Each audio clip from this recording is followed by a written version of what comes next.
I'm tired of the lies they spin. They're feeding us poison, where do I begin? Every headline feels like a sin.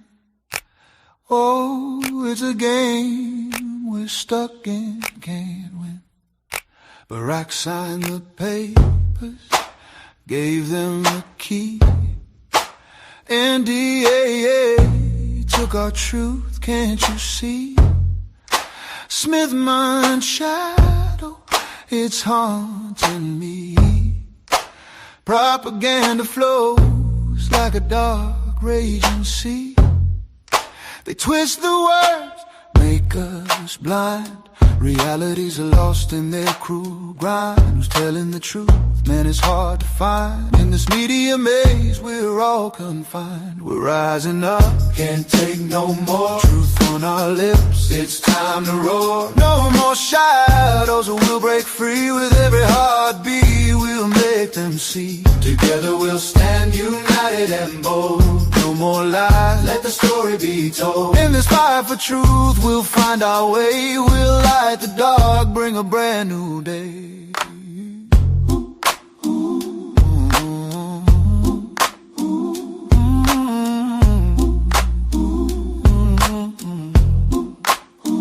I'm screaming loud, but no one hears.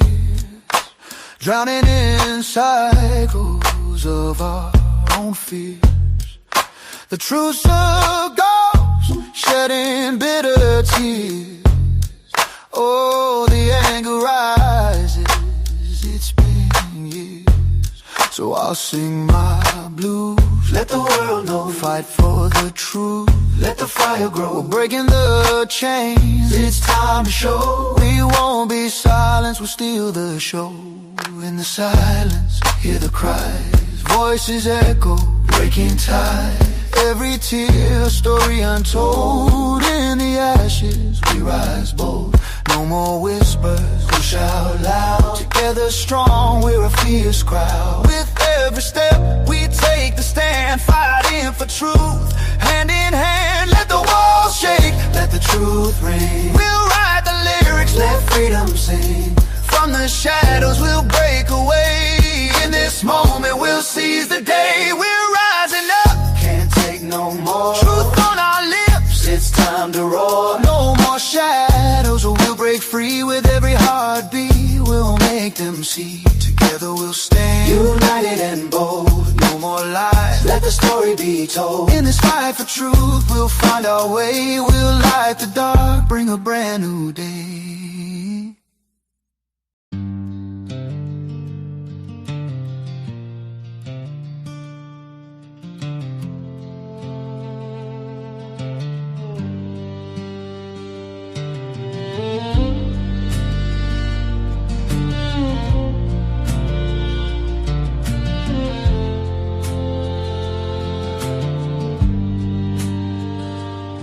I used to sit beneath neon skies, build kingdoms in my mind at night.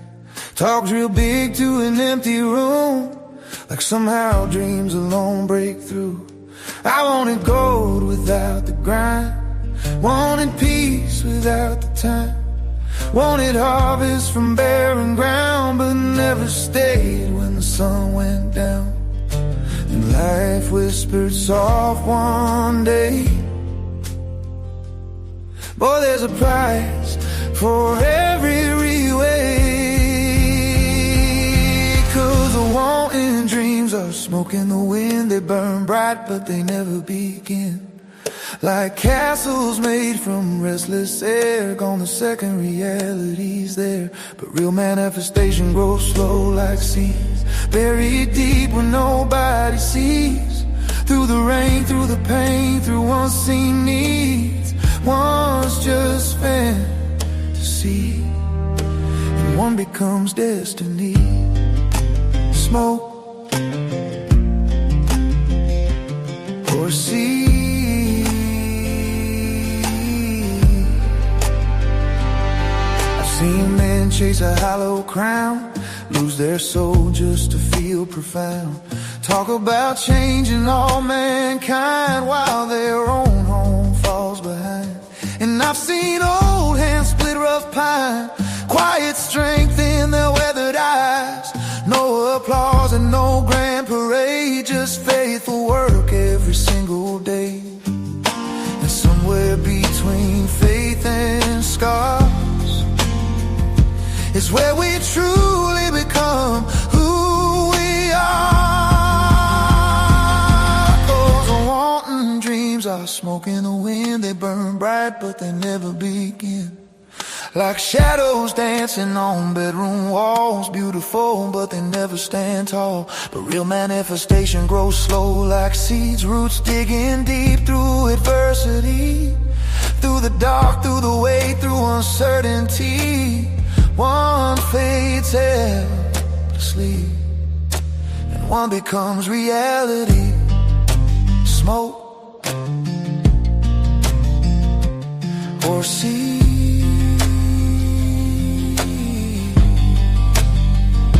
So if I dream, let it move my feet, and let conviction rise inside of me, and not escape, not vanity, but truth becoming what I choose to be. And if heaven's listening tonight, don't give me comfort without the fight. Give me courage to endure the climb, and wisdom enough to recognize that wanting dreams are smoke in the wind, a temporary place to pretend. But real manifestation lives in scars, in calloused hands and faithful hearts. It's waking up when hope feels weak, still planting fields you may never see. Believing light can still break free. That's the difference between fantasy and living what you're meant to be. Smoke or seed.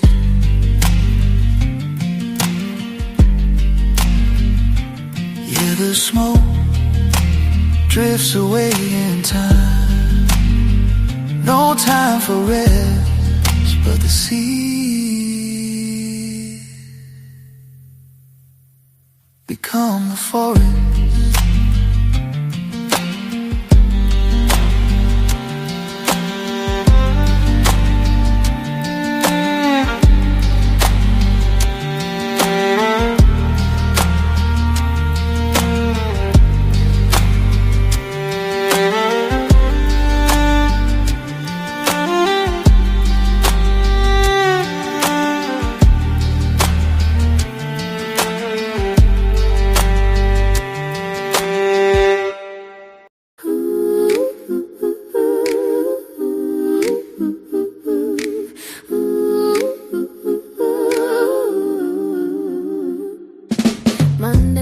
Coffee just isn't the same. All the protests in the world are making it lame. Well, I found the cure to that. It's green and marijuana is its name. Feeling kinda low, it could chase away your shame.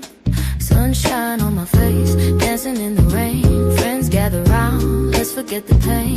Rolling up a vibe, let's ignite the flame. Laughing like a wild, nothing feels the same. Green dreams, we're living in a game. Life's a celebration, we're calling your name. Feel the rhythm flow, we'll never be tame. In this crazy world, love is our aim. Oh, oh, oh, hey, oh, oh, oh, oh, oh, oh, oh, hey, oh. Monday morning coffee just isn't the same. All the protests in the world are making it lame. Well, I found the cure to that. It's green and marijuana is its name.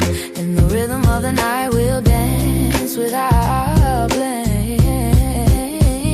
So let the music play, let's ride this train. Every single laugh, every drop of rain. In the joy of now, we'll never feel shame. With a little green magic, we'll light up the game. So let's take a moment, breathe in the air. Forget all the worries, leave behind despair. With every heartbeat, let the good vibes flow. In this dance of freedom, we'll let our spirits glow. No more looking back, just the laughter we share. In a world full of chaos, we'll find our own flair. Raise a bomb to the night, let's get toasted and see dreams. With love in our hearts, we'll be bursting at the seams.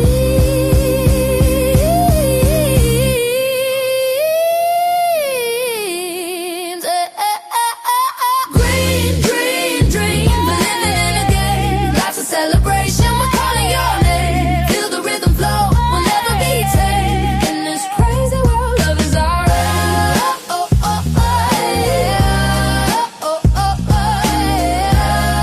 Oh, oh,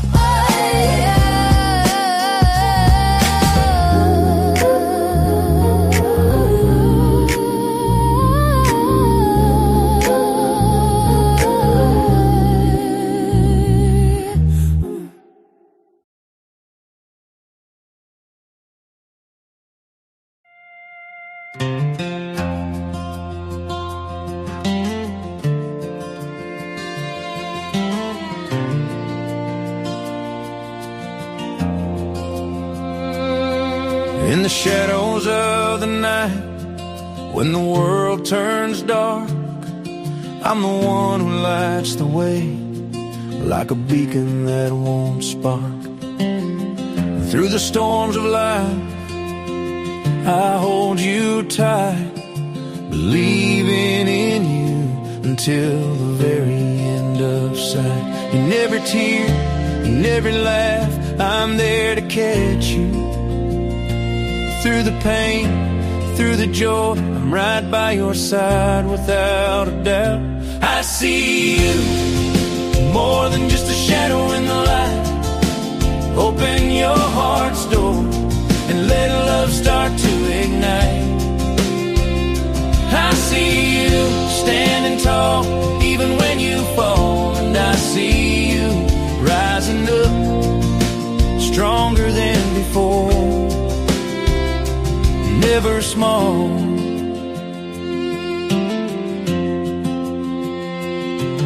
When the world tells you to give up and you feel lost, I'm the voice that whispers, keep pushing, don't be crossed. In the quiet moments, when your spirit feels so low, I'm the one who lifts you up, like a gentle healing glow. And the night feels endless and you can't see the dawn, I'll be your whisper, guiding you along. With every heartbeat, I'll remind you of your strength. Together we'll rise up, going any length. So take my hand, let the worries fade away. In this dance of life, we'll find our way through every shadow. Love will light the path, side by side we'll conquer all that life has. I see you, more than just a reflection in the mirror. Open your heart's door and let love start to grow. I see you standing strong, even when you fall. And I see you rising up, stronger than before, never small. I see you, more than just a dream in the night. Open your heart's door and let love start to ignite.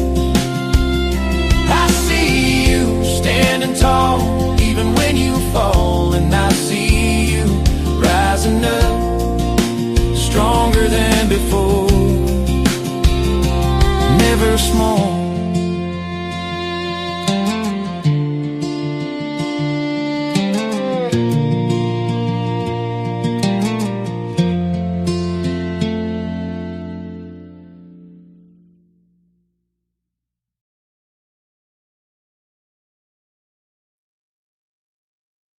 So normally I would do a thing of a countdown and all that good stuff, but today, I'm not going to do that. I'm not going to do that. What we're going to do is we're going to go here, and you guys are going to listen to this because I want to see what people think. And I think I did not click the share audio as well. But I was working on this morning, and I'm going to give you a little context behind this. So I was going through the news and just kind of setting up, my talking points for today. And at the end of it, I this is the point I want to make. I'm not here to tell you what to think. All right. I'm here to encourage people to pay attention because the world is changing and a lot quicker right now than expected for some people. Okay. For some of us, it's going too slow. Okay. Whether we agree or we disagree politically, it doesn't matter. Okay. One thing is certain. Informed citizens are harder to manipulate than distracted citizens, right? So, like when you're trying to have a conversation with somebody, and you're trying to have, you're trying to have dialogue. It's there are just going to be so many things that are going to be thrown out there. Okay. But because you are already aware of the distraction, you're a lot easier to come back at somebody with facts instead of the fiction. Right. So ask questions, seek truth, have the conversations. All right. But the biggest thing is to remember the future isn't something that is simply happens to us. It's something that we all take a part in or participate in creating. All right. And it's like a big factor right now is because we want to see one type of outcome. So when we talk about, what the mustard seeds are about, it's about planting a seed of truth. Okay. A seed of, that is laid with faith and the fulfillment of community and filled with love and understanding. But the biggest thing is the facts. Okay. And the way that we compose ourselves in doing so, right? But I want to share this with you guys. This is what I came up with, and it's called Slow Down America. Okay, this is what I was working on this morning after as quickly as I finished my work, because I got my work done pretty quick today because it started off with a surprisingly cool morning because when I went to bed last night, it was 81 still. So it was finally down in the 60s when I got up this morning, and I was able to get a bunch of stuff done. So I'm pretty much all caught up. I just need to remember to check on Ghost periodically. I can see him right now. He's out there wrestling with one of the dogs.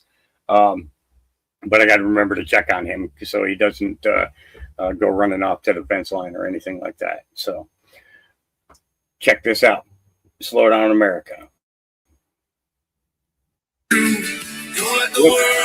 Up if I started beginning with. This is as far as I've gotten with it. I don't even know if this is going to be the finished product.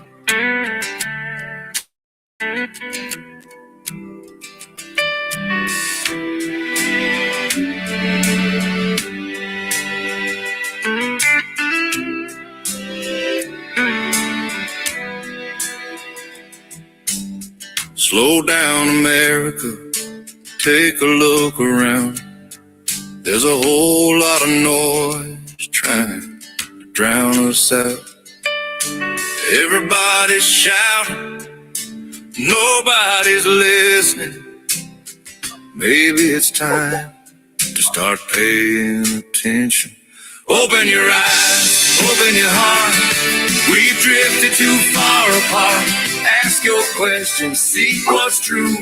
Don't let the world think for you. Tomorrow is built by the things that we do. So pay attention, America, pay attention. You don't have to hate someone you don't know. You don't have to fight everywhere you go. Sit down together, talk for a while. Sometimes the answers start with a smile. Open your eyes.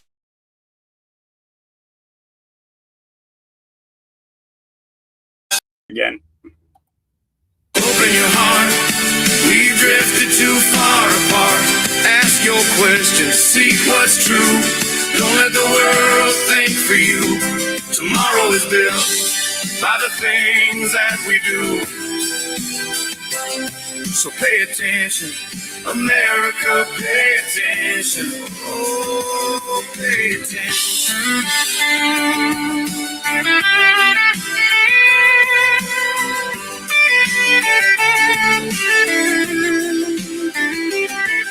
The future ain't waiting, the future is now. It's built by ordinary people and the choices we allow. One voice can matter, one life can shine, one conversation can change a lifetime. Open your eyes, lift up your head, don't be distracted instead. Talk with your family, talk with your friends. This is where healing begins. Tomorrow is built by me and by you. So pay attention, America, pay attention. Open your eyes, open your heart. We've drifted too far apart. Ask your questions, seek what's true. Don't let the world think for you. Tomorrow is built by me and by you. So pay attention, America, pay attention. Oh.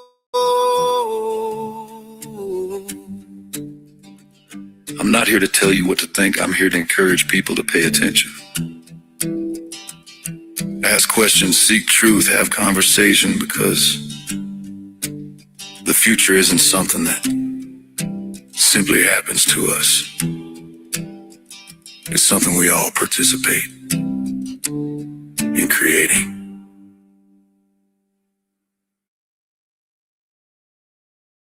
Yeah.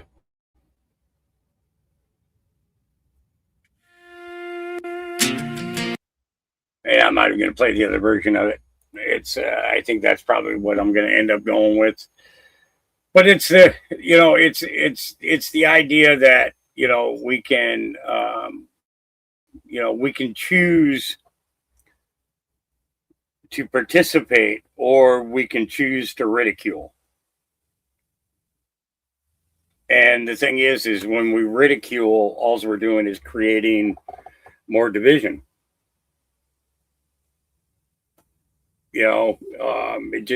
It just kind of makes sense to me, that no matter how bad they fucking annoy me, I got to work with them. I can't work, it's got to be a whole party, not a 2-party or a 3-party or all this other crap. That shit's gotta go. And the thing is that we have somebody in office now who's actually trying to give us the ability to be able to do that. And people don't see it. They don't see that Trump is literally handing us back our fucking country.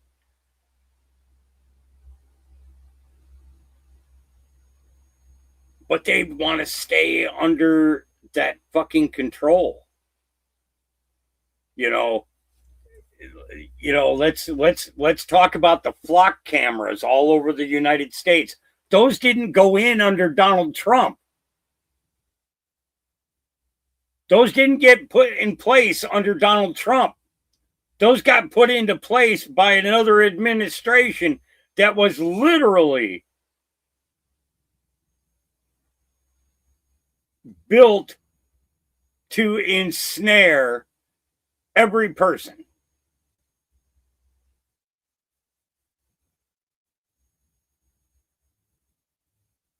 You know, being monitored 24 hours a day, 7 days a week, no matter what road or sidewalk or building you walk in or out of. The level of anti-privacy is astounding. It's ridiculous. Absolutely fucking ridiculous. You know, just saying. All right. And then what I want to do is get into my feed, and we got some time today, guys. I'm not going to have to rush off unless Ghost decides that he's going to kill one of the big dogs, and I got to go out there and pull him apart. He's so cute. Baron decided that he was going to be grandpa and act like grandpa, and brought him out of the kennel. And I'm like, "Are you sure about this?" And he looked at me, and he just like, "Yeah, I got this." And one of the other dogs, Jacob and Esau, were coming over, and Jacob got a little close, and Baron just like, and Ghost gets in front of him, like right in between Baron's two front legs.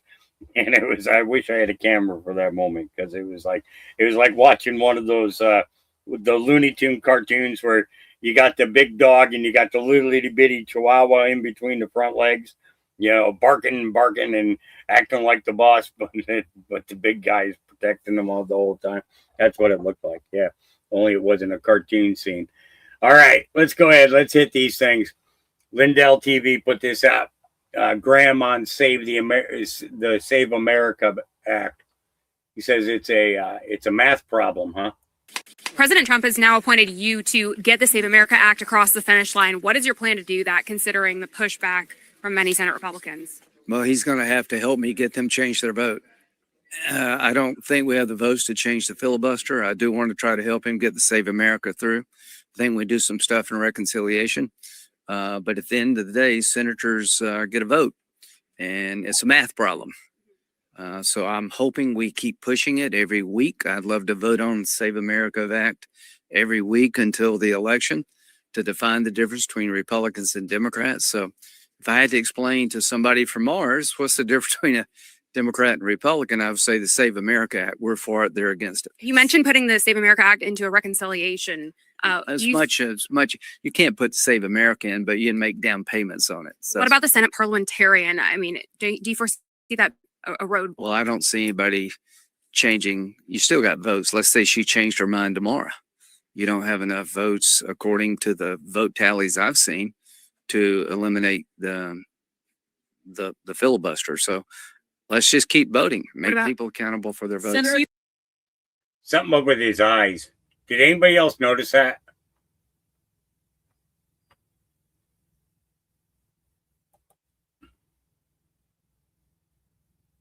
Let's watch this again. And it's a math problem.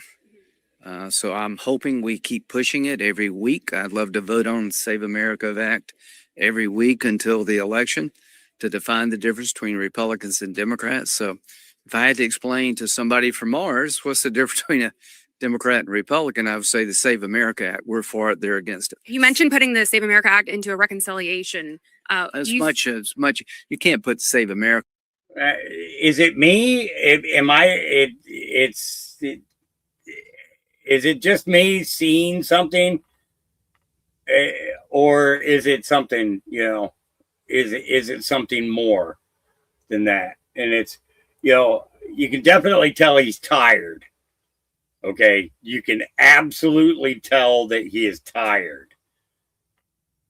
But that's exactly how we want them, because if they're too tired, then it's easier to bend them to the will of the people instead of the will of those who think that they are in charge of the people, because they don't. They work for us. That's the difference. So this is an alert that was put out this morning. X Alerts put this out. 5 women were taken to a hospital after a car drove by and launched acid on them in Jersey City. Okay, the women were standing outside a building when a group drove by in a car and threw what police suspected to be sulfuric acid onto them. The police say they believe the women were targeted after an incident earlier involving a large group of people, but the investigation is continuing. All 5 victims were transported to the hospital in non-life-threatening condition and treated for skin burns and peeling. So my first question is, what kind of crowd are we talking about? The group of people that were removed? Are we talking about a group of Muslims? Okay, because that is their go-to. Okay, when a female pisses off a Muslim man, he will take and throw acid in her face to take away her beauty, because she won't put a burqa on or whatever. Is that the direction that we're beginning to see here? Is that the type of group that is involved in this? And I think that it's important to recognize that. And the thing is that, the Muslim community is trying to pull in these Antifa type people to their causes, which they was successfully done with the Free Palestine movement. Okay, how many other the Free Venezuela, so these people are directed, no different than a what is it, RC remote control cars and shit like that.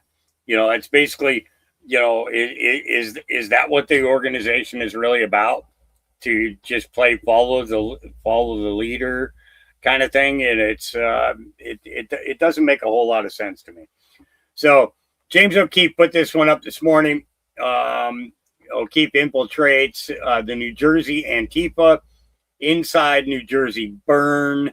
Rutgers University director, T-Mobile AI leaders, Open AI Chat GPT engineer, Reverend from Princeton Theological Seminary, and ACLU board member discuss Port Newark Elizabeth blockade riot, road spikes, tire slashing of New Jersey police vehicles, Ukrainian style protest tactics, and celebrating Charlie Kirk's murder. New Jersey Antifa individuals identified are listed, and so on and so forth. So, but let's go ahead. Let's take a listen. This is about 11 minutes long. So. An OMG journalist went undercover inside Antifa at the height of the New Jersey shipment port blockades and discovered that members of Antifa have infiltrated almost every industry, from AI engineering, university administration, T-Mobile, to the United Nations, lawyers' guilds, and nonprofit boards of directors. We use their secret internal group chats to identify the members, highlight their most egregious statements, and track down where they work. And the positions of power that some of them hold genuinely shocked us. These people are everywhere.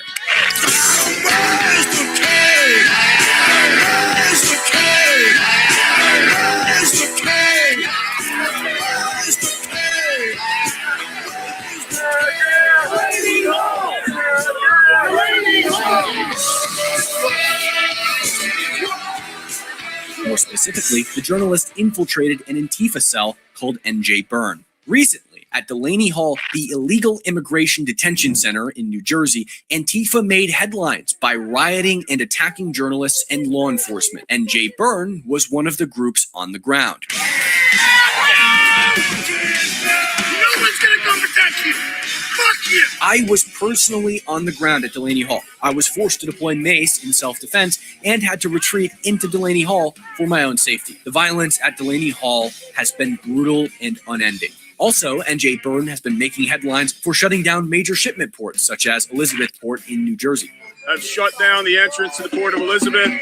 Port of Elizabeth is one of the most significant ports in the world. Thanks to the journalists' infiltration of their signal chat groups, O'Keefe Media has been able to review these chats. And within them, they discuss plans for future port blockades and violent protests, celebrations of Charlie Kirk's assassination, and wishes that Trump's assassin had succeeded. Using names and profile pictures from these chats, we were able to track down a few of the members. For example, using the account's profile picture and name, Lex, we were able to match her to a LinkedIn profile for Alexis P. She is a council member of something called the New Jersey Coalition Against Sexual Assault. Lex gleefully expresses that she is a, quote, menace to the white side of her family, laments the fact that minorities have expressed condolences for Charlie Kirk, and expresses how much she, quote, fucking hates centrists and conservatives. When a person with this much anger, hatred, and racism in their hearts is a council member at the New Jersey Coalition Against Sexual Assault, how are white women, or conservative women, or centrist women for that matter, supposed to feel comfortable or safe going to the NJCASA for help? You would think radical chats like this would mostly consist of students and activists, but what we found was much more alarming. These people are everywhere. We cook your meals, we haul your trash, we connect your calls, we drive your ambulances. To quote Fight Club, they program your AI, they run your cell phone service, they are execs in medical companies, they are congressional candidates, university administrators, defense attorneys, and perhaps more predictably, ACLU board members. In a chat planning the Elizabeth, New Jersey port blockade, we found Jim Keaty, who served as city councilman in Asbury Park, New Jersey, and also ran for the 4th Congressional District of New Jersey, although he was not successful. Just imagine if our government was infiltrated with Antifa sympathizers. Antifa's an idea, not an organization. Oh, you got it. Not militia. Just imagine. Wu Jin Ko was subscribed to the Jackie Support Antifa group chat, which is dedicated to providing support for Jackie McRae, who firebombed 10 NYPD vehicles in 2026. They/she had their Instagram profile linked, which had a matching profile picture to the LinkedIn account. And they're an engineer at OpenAI, the parent company of ChatGPT. So you can only imagine the radical agendas that they/she is programming into ChatGPT responses. Yet another participant with strong authority over the programming of AI technologies is Belkacem Melfak, who works as an AI automation leader and expert for T-Mobile. Out of all of the people we found in these chats, 3 of them work in high-up positions in leading AI companies. These are the people that will be programming and engineering AI technologies long into the future as they become a more and more prevalent aspect of social programming. Turning our attention to Rutgers University, Zainab Tanvir is an imaging director and assistant professor at Rutgers, New Brunswick. So if your children go to Rutgers, just know that the administration that oversees them is also sympathetic, if not complicit, to the Antifa agenda. One such example, in the same Elizabeth Port blockade chat, we found Amanda Dominguez, who is a PhD student at Rutgers and an organizer and coordinator at a workers' rights activist organization called New Labor. On New Labor's mission page, it states that they fight to empower workers and clean up dangerous safety conditions. We are not exactly sure how creating human blockades against truckers trying to do their jobs is empowering them or improving safety conditions, but this apparently meets New Labor's standards of employment. Also, in the chat planning the Elizabeth Port blockade, we found a D.T. Rao, who is a doctoral candidate in Princeton's Department of Classics. We can't help but wonder what's going on at Princeton if their doctoral candidates and members of the Department of Classics are engaging in chats celebrating assassinations and plotting to shut down major American shipment ports. boards. Also, in Princeton, New Jersey, at Princeton Theological Seminary, a Presbyterian private school, we found Reverend Shannon Smythe, who serves as the school's director of field education. We couldn't help but wonder if families that are spending over $20,000 a year to send their children to Princeton Theological Seminary were aware that members of the faculty were supportive of Antifa's agenda and disruptive tactics. Cress Volucci was found to have access to NJ Burns' Google Drive, where they upload photos, videos, and even a media kit in preparation for the port blockade on October 3rd. Perhaps quite predictably, Cress Volucci is a board member of the ACLU and a board member and co-founder of the National Lawyers Guild. The ACLU is notorious for defending Antifa rioters in court, so it doesn't come as a major surprise that their board members would be actively participating in their disruptions. For example, in 2017, the ACLU of Oregon notoriously filed a class action lawsuit against the city of Portland on behalf of members of the Rose City Antifa, citing excessive force by police. There's also Celine Simon. Her profile picture featured a poster stating "Everything is political," which was also referenced in her LinkedIn. She is the co-founder of Study Hall Foundation, which is apparently hosted by the United Nations every year for an annual summit. It's probably not even surprising to many of you that the United Nations would give annual summits to companies founded by Antifa members, especially considering the UN infamously tweeted about their, quote, profound concern over a recent statement by the U.S. Attorney General describing Antifa and other anti-fascist activists as domestic terrorists, saying it undermines the rights to freedom of expression and of peaceful assembly.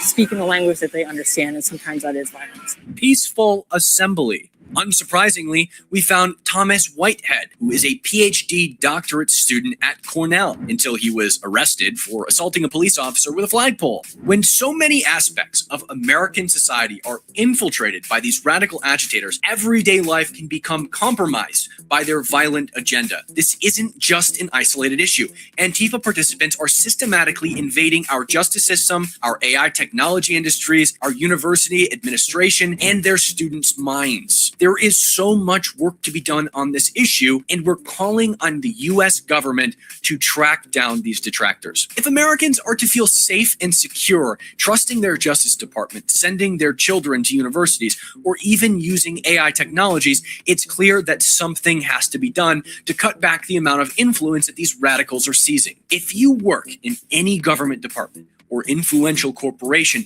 and you notice that radical, violent, Antifa-associated individuals are being given positions of power, please reach out to us to be a part of this investigation. You can securely email us at tips@o'keefemediagroup.com or text us on Signal at 914-491-9395. Stay tuned. When I'm out in the field exposing corruption, meeting with confidential sources, I think a lot about privacy, security, and staying connected when it matters most. In fact, I'm not really interested in his commercial. But they got the satellite bags, yeah. Anyways, let's go ahead and keep moving along. And Wokeness put this one out. Turns out the KKK burning cross found in Chicago was made by a socialist gay Asian.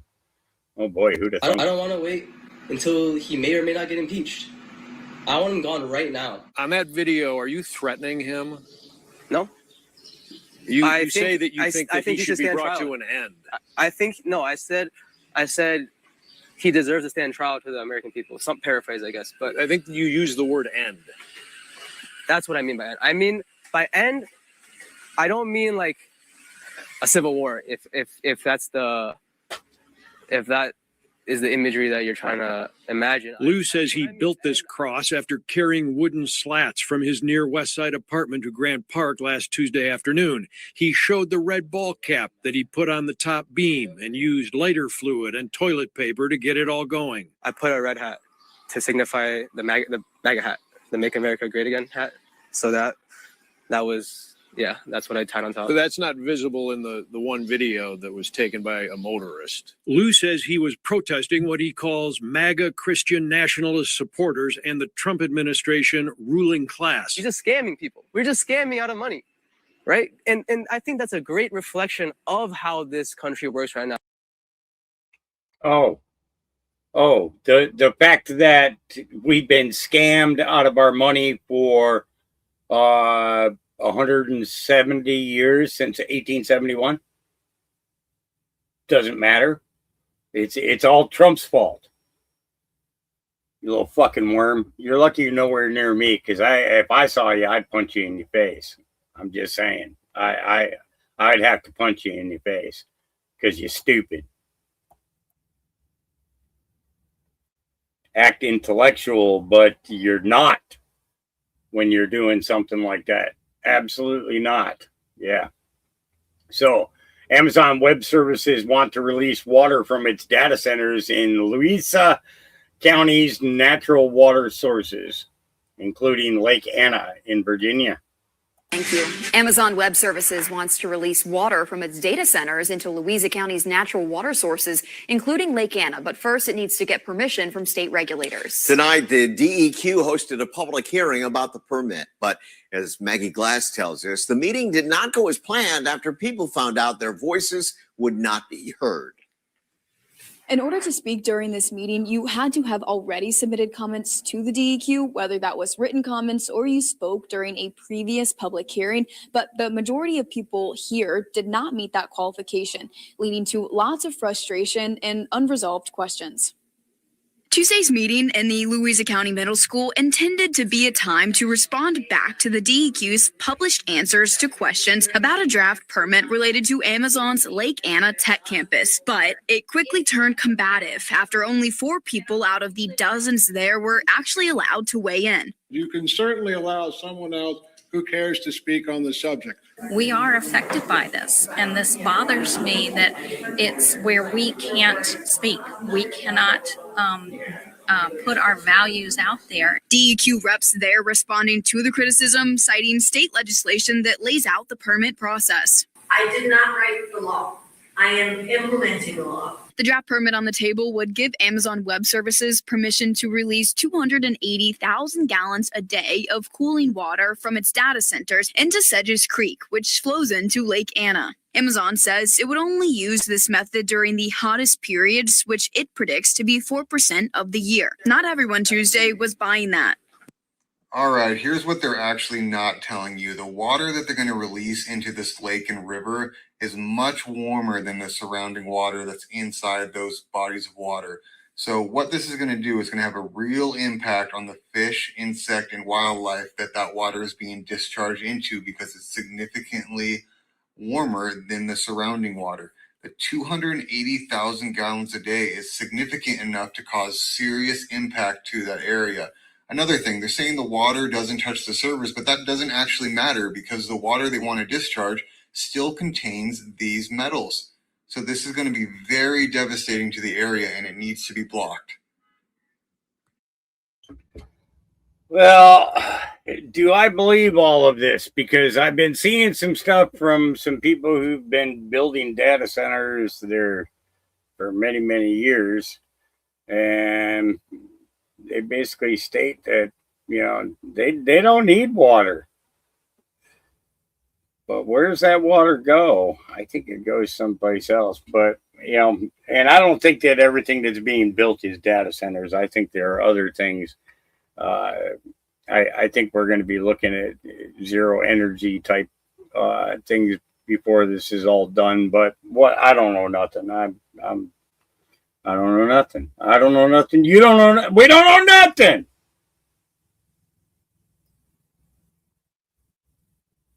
Yeah. Jesse A. Osete. He's a civil rights. Let's see, what exactly is this guy's job? Let's see, he's a civil rights guy under the leadership of Assistant AG Dillon, under Todd Blanche, and of course President Trump. All right, let's see. A sitting federal judge impromptu attended or improperly. I'm sorry, improperly. Yeah, I'll be okay. A sitting federal judge improperly attended Fannie Willis's election night party. She was sanctioned. When this came to light, she didn't voluntarily recuse from our high-profile election integrity case. Instead, we had to move for her recusal and sought expedited consideration 2 weeks later, and less than a day after threatening a writ of mandamus, the judge finally recused. Great team effort by Assistant Attorney General Harmet Dillon. Yeah. All right. And then we got this. Senator Padilla, what's your response to Gavin Newsom now being under investigation by the Trump administration? It's just just the next person in a long line of the Trump administration weaponizing the Department of Justice to go after his perceived political enemies. But this was done under the Biden administration. Doing enough about this? California news is not covering that. The investigation into Gavin Newsom started under Biden, but California media is not reporting that. Why do you think that is? Senator Padilla, what's your response to Gavin Newsom now being under investigation by the Trump administration? Yeah, it's kind of funny how that all works out, right? The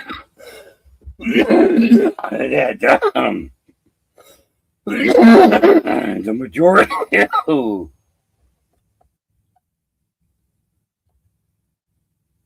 Yeah, I deserve that. I did. I deserved that for not calling an actual proper safety meeting. I deserved that. I deserved that. I did. I deserved that. And totally lost my train of thought and everything. Number one, this guy's a jack off. Okay. In here, because I don't want anybody to think that think anything improper. Okay.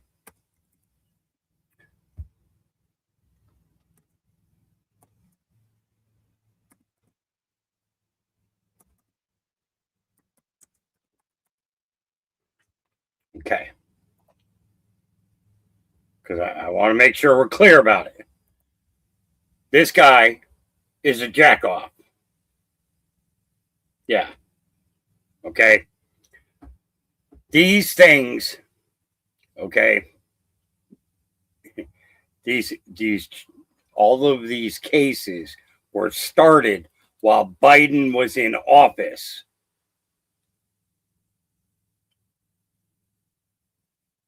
Let me say that again. All of these cases started under Biden's DOJ.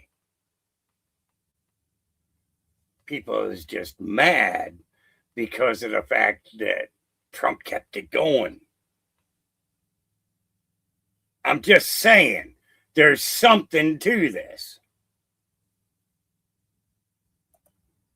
There's something to this. And we'll learn more as we go along, right? Yeah.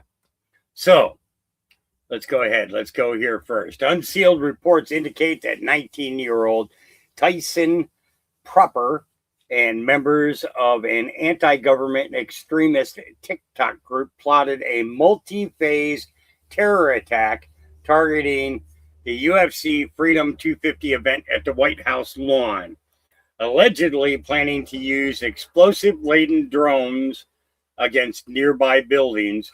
According to the reports, Proper believed the U.S. government is controlled by an elite group of individuals who sacrifice and consume infants, were deeply involved with Jeffrey Epstein, and are now being protected by President Trump. Here's Proper at age 14 bragging that he was a computer whiz and talking about taking a break from TikTok because he believed someone was spying on him and the people he was associated with.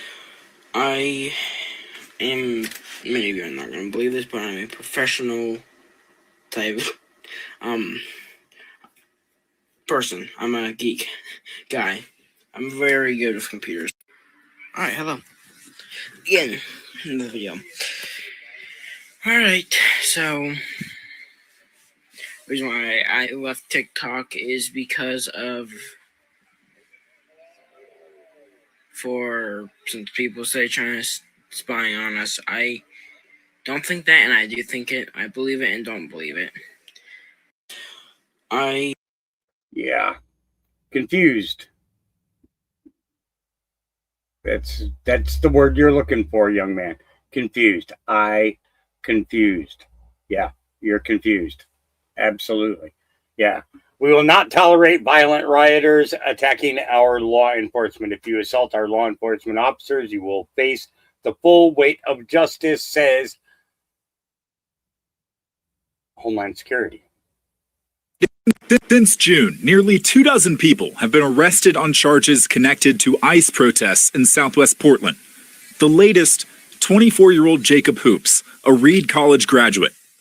FBI investigators say Hoops threw a rock and hit an ICE officer in the head, then later used a stop sign to damage the ICE building. Since June, nearly 24 people have been arrested on charges connected to ICE protests. So he got sentenced. Let's see. Case update from FBI Portland. A Portland man was sentenced to federal prison after striking an officer in the head with a large rock at the U.S. Immigration and Customs Enforcement Office in South Portland. Robert Jacob Hoops was sentenced to 30 months in federal prison and 3 years of supervised release. He was also ordered to pay over $8,000 in restitution. Yeah. Yeah. So, just saying, something to it. And then we got a few clips of J.D. Vance visiting the View. Oh God, I hate this. I hate these witches. I do with a passion. Hate is a very, very bad word. I don't like to, you know what? We need to have a safety meeting because we just want to take all the hate out of our hearts, right? We want to take all the hate out of our hearts. Okay, so yes, safety meeting.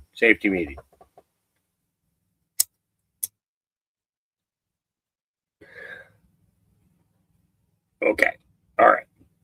So here we go. You know, one of the things you see in the Epstein emails is that Jeffrey Epstein hated Donald Trump and that Donald Trump literally reported Jeffrey Epstein to the police. That's one of the things that came out of these files. They were best friends for about a decade. And remember, he signed that Transparency Act under duress when some Republican women, congresswomen like Lauren Boebert, like Marjorie Taylor Greene, did not give in to his pressure of not signing. He brought Lauren Boebert into the Situation Room to pressure her into caving on not voting for that bill. So let me respond to that. So that's all true. Let me respond to that. So number one is, yes, Donald Trump, he said this. He knew Jeffrey Epstein back in the 1980s. He also threw Jeffrey Epstein out of his club when he found out he was a creep and reported him to the police. That's something that the media often misses when it reports the story. They tell the fact that they knew each other in the 80s, which the president himself admits. They ignore the fact that he narked on him to the police and led ultimately to JeffreyEpstein's downfall. To that point, Anna, you know the Republican Party. Well, it's one of the things that led to law enforcement investigation. But on the point that you made, it was allegedly over a real estate deal that they got into a fight over. But the email says actually they didn't just know each other. Let's just be truthful and transparent here. They didn't just know each other. They were incredibly close friends. He reported him to the police. That's what I'm saying. That is objective. That is objectively true. But Anna made another point that I think I would be if I may. Because Anna made a very important point. This question about did Donald Trump release these files only under duress from Republicans? And Anna, you know the Republican Party probably better than I do. The idea that Donald Trump runs around afraid of Republican congressmen as opposed to the other way around is kind of crazy. It was a bipartisan. It was Republicans and Democrats. But because the Republicans control the House and the Senate, particularly the Senate, you need the Republican sign off. What the president did is, look, I will say this again. I was in there in the meetings. He was very frustrated that the Democrats were making this about him when he's like, look, I threw the guy out of my club. I am the guy who reported him to the police, or one of the people who reported him to the police. The president was frustrated about that, absolutely. But he eventually came to say, you know what? Let's just get everything out there. Let's have this out in the public. And he actually called the senators. I was there. He called the senators and said, you know what? Pass this bill. I'll sign it. And that was it. Let me follow. Yep. So this is the thing. you got these 5 hags around a table, and they're going to banter you. They're going to banter you until you just stop talking, and they just keep pushing their bullshit narrative. Okay, and that's factual. I wonder how many of them. Yeah, how many of them have been involved with shit like that? Yeah, because I think that there'd be. I think a couple of them might just, yeah. Because if I'm not mistaken, a couple of their names are also in files there, in the Epstein files. Yeah. So because their names are mentioned, they're automatically guilty too. Okay. So let's go ahead and go there. Let's go there. First of all, it's been well covered that I was a critic of Donald Trump back in 2015 and 2016. Now, obviously, I'm sitting here as the Vice President of the United States in the Trump administration. Well, Joy, a little humility, actually. I think that when you make predictions and those predictions turn out to be false, you got to ask yourself, well, what made me wrong about that? What did I not understand or not appreciate? For example, I said that Donald Trump's economic policies would not lead to wage growth. They did in the first term. That was actually a major thing. I said that we couldn't bring back any of those factory jobs because I kind of had given into this idea that those jobs were disappearing. But actually, Donald Trump, you saw a manufacturing boom during that administration. So there's a certain point. Let me just. So there's a certain point where you say, you know, I made predictions about this. I ended up being wrong. Yeah. And in politics and anything, I think it's important to just say, you know what? I got some things wrong, and I was wrong about him. He was. First of all, it's been well. Pretty simple. But you notice how they all tried to talk on him at once. Okay, as soon as he made his brief little statement, what were they do? They were in there to try and chop his nuts off. Okay, I'm getting tired of this. I'm so tired of seeing this gang up fucking mentality.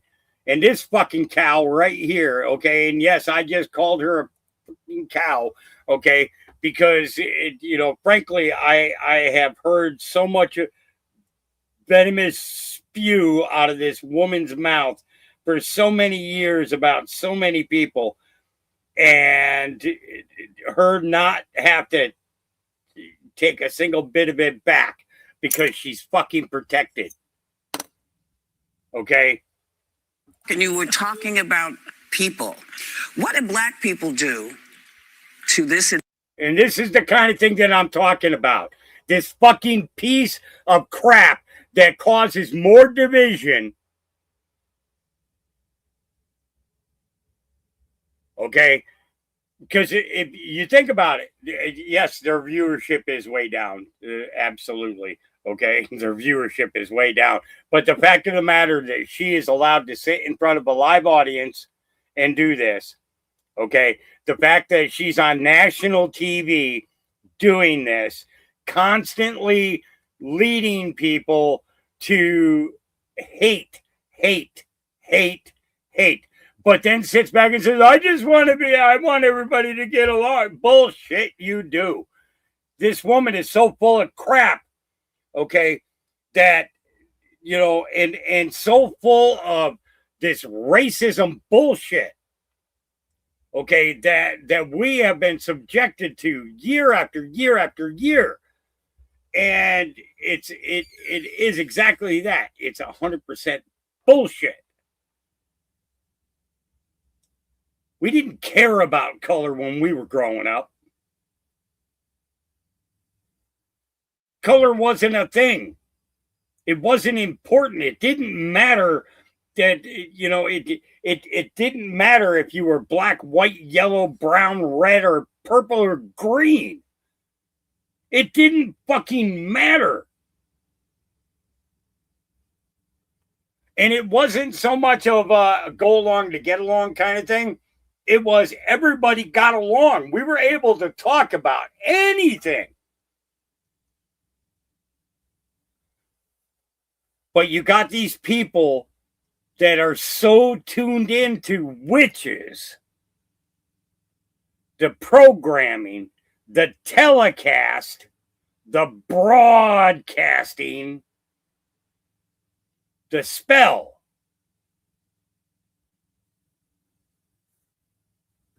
And now you know why I say fuck so often.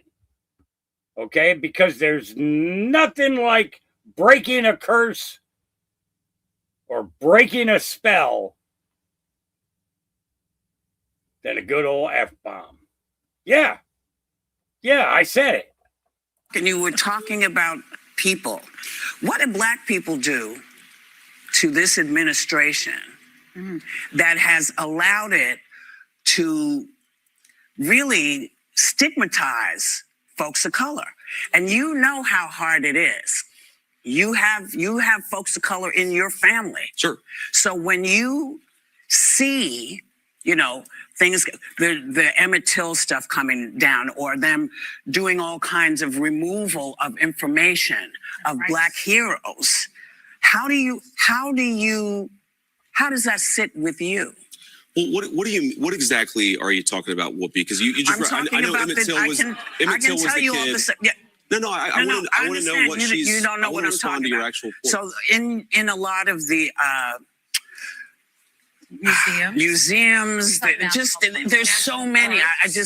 You know, where they're taking down the actual history that happened in this country. Slavery happened. All kinds of stuff happened, and it seems that it has been very easy for this administration to remove that, and also to denigrate Black folks who have worked their behinds off to get this American dream. How do you, I mean, you know better. So Sonny, that was actually a very helpful intervention, because I think the story you're talking about is where, you know, allegedly the administration is holding back the appointments of people based on skin color. I've seen this story. I'm talking about a host of things. I'm talking about Black history getting erased from public spaces. Black voter districts are being dismantled. Black leaders are being sidelined from our ranks. Oh, hey, let's bring up gerrymandering to the Vice President of the United States, because the Democrats are losing what?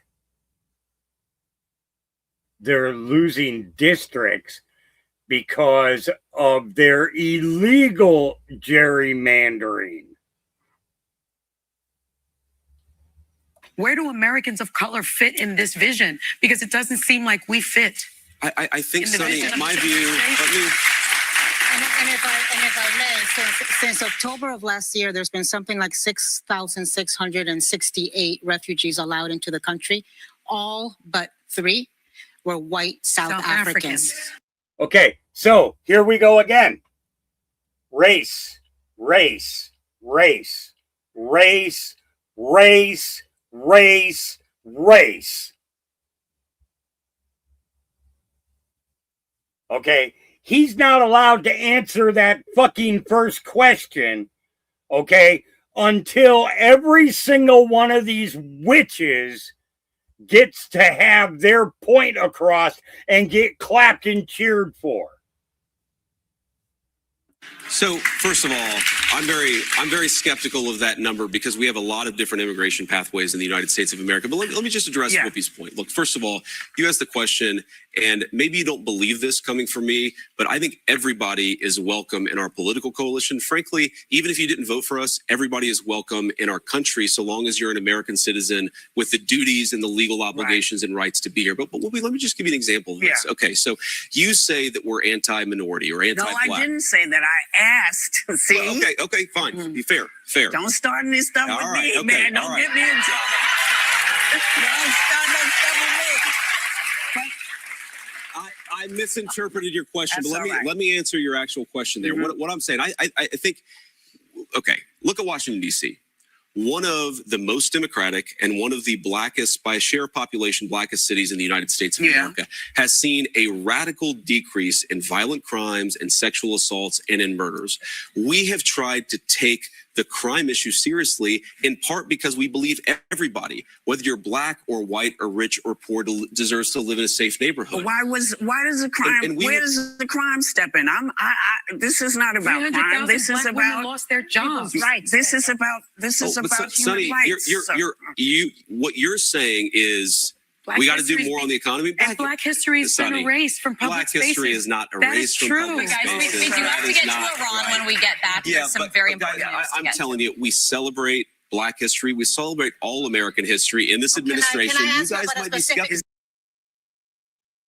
But, and again, still unable to successfully make a point without being stepped over. And it doesn't make sense to me. Either you want the question answered, if this is what is holding you back from becoming the successful TV stars that you want to be, okay, and win the hearts and the minds of the American people, okay,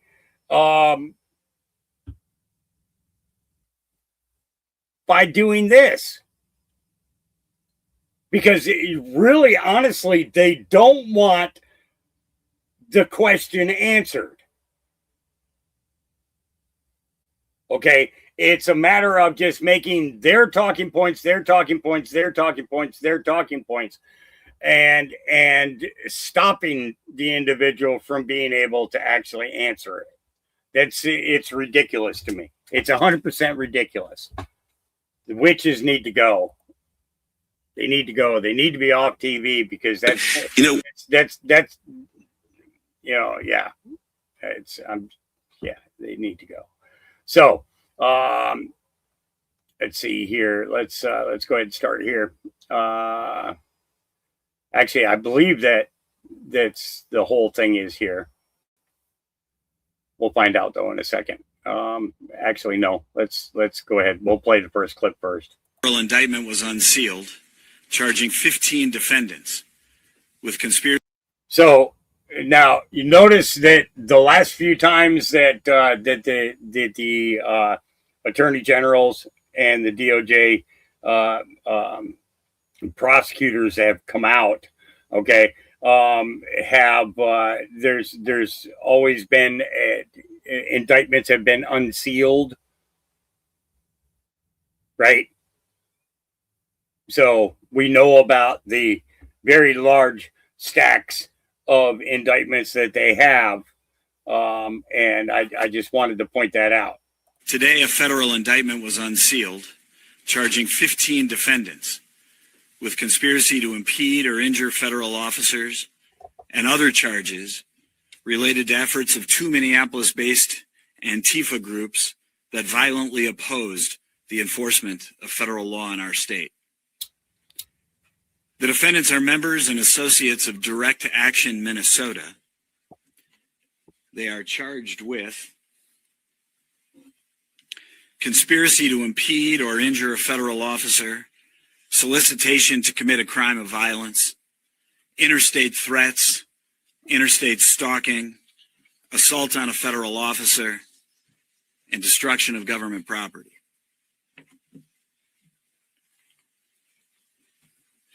Earlier this morning, agents of Homeland Security Investigations conducted a coordinated law enforcement operation culminating in the arrest of 12 of the 15 defendants. One defendant had already been in custody on other federal charges. Two defendants remain fugitives at large.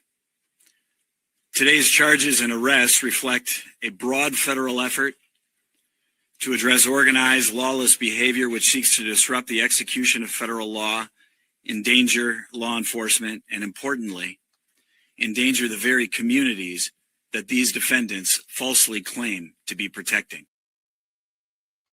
Okay. So I believe that I wanted to make sure in case there was something that he said in that particular statement, but here's suggests Direct Action Minnesota is an organization dedicated to direct action against federal law and immigration enforcement. This action is not peaceful, it's obstructive, disruptive, and unlawful. The organization trains its members in the aggressive use of shields against law enforcement, surveillance, operational planning, and rapid mobilization against law enforcement actions. Though investigations are ongoing, what we know now is that Direct Action Minnesota is comprised of members of subgroups. For example, the Black Hat Workers Collective. The Black Hat Workers Collective is a Minneapolis-based Antifa affinity group which advocates, promotes, and utilizes militant tactics and violence. Here you can see that their Facebook cover page shows as a banner the burning down of the Minneapolis Police Department's 3rd Precinct. One of the leaders of Direct Action Minnesota, Defendant Kyle. You guys remember this guy? Remember this guy? I showed you him, and then I showed you him a week later. He was in a dress. Out walking around in a dress. Wagner identifies himself as Antifa, and he doesn't shy away from it. My name is Kyle. I'm Antifa, and there's so much rage in me that I've had to record this like 15 times trying to get the message out. They fucked up, okay? Go watch my other videos. Doesn't matter if you're not here and you're not caught up. You've missed the fucking fight. But if you are, it's time to suit up. Boots on the ground. Nicollet and fucking 26th. My house is 4 blocks away. Anywhere between Franklin and Nicollet and 26th and Nicollet. Show up, ready to go. Okay, not talking about peaceful protests anymore. We're not talking about having polite conversations anymore. I am talking specifically to my fucking followers. This is everything I have fucking talked about, and this is exactly what I said was going to happen. This is exactly what I said was going to fucking come when we didn't fucking go and march on fucking Whipple with guns. Sorry, but welcome to America 2026, where Second Amendment is the only thing that's going to keep you fucking protected from literal fucking Nazi gunmen that are killing innocent people in the street with impunity. This is not a fucking joke. There's nothing fun to chant about it. Get your fucking guns and stop these fucking people.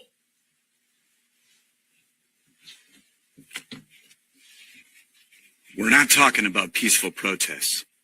His words, not mine. During Operation Metro Surge, Direct Action Minnesota infiltrated and exploited lawful protests to more efficiently carry out its unlawful direct actions, targeting operations involving ICE as well as other federal law enforcement, and as well as other state law enforcement. In order to achieve the ends of the conspiracy, Direct Action Minnesota was highly organized, holding meetings on a regular basis, and engaged in what they called operational security, or OPSEC. The indictment unsealed today includes a focus on 2 days in which Direct Action Minnesota organized and participated in actions against federal and local law enforcement on January 23, 2026, and on March 1st, 2026. On those days, Direct Action Minnesota members deployed what they called hard and soft blockades against federal law enforcement, as well as against Hennepin County Sheriff's deputies. Direct Action Minnesota shut down operations at the Federal Whipple Building, a government building just north of the Minneapolis-St. Paul Airport and the main hub for several federal agencies. Members of their hard blockade team used vehicles, RV trailers that they would overturn, check hedgehogs, and ice blocks that they would throw at law enforcement to obstruct roads used by law enforcement near the Whipple Building in order to impede the movement of law enforcement. Members of their soft blockade team used homemade shields constructed from plastic, wood, and metal to physically resist the efforts of law enforcement and to aggressively break through teams of officers on foot.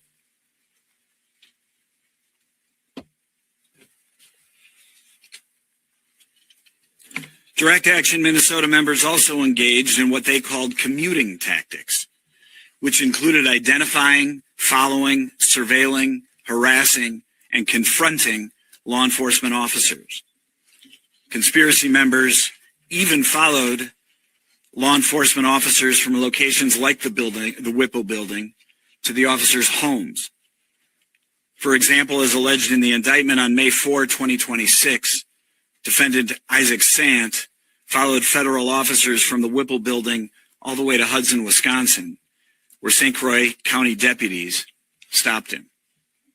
Such stalking and other direct actions against law enforcement are criminal, they're un-American, and they'll be met with swift justice. That's why we're here today. Yeah. So the we watched a lot of those protests that were going on. That was one of the areas that Renee Good was in, as well as the pretty guy. That also got killed from stupidity, not from the officers, but for his own actions. Yeah. Elon must put this up Rupert Lowe. This report is over 200 pages long, and it goes into the root causes of probably the most extensive, widespread scandal that has ever beset Britain. It goes to every corner of the country. It's not in silos, it's everywhere. And it involves failure by the British establishment.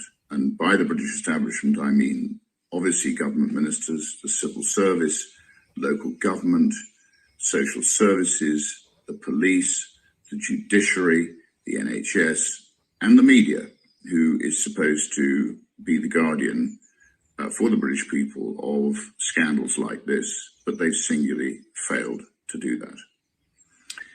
The report goes into the reasons how it's happened. It goes into the reasons why it's happened, and that is all the reasons, and we analyze everything. I'm very grateful to all of the experts who appeared, all of the survivors who were brave enough to appear, all of my fellow MPs who came, and most of all to Graham Smith, who is the barrister who has produced this report with help from members of the inquiry team as well.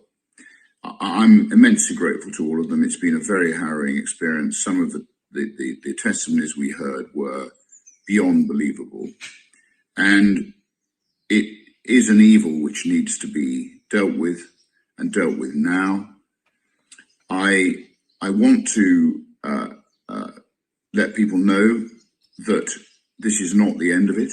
We will be pursuing those people who have failed us. There will be private prosecutions.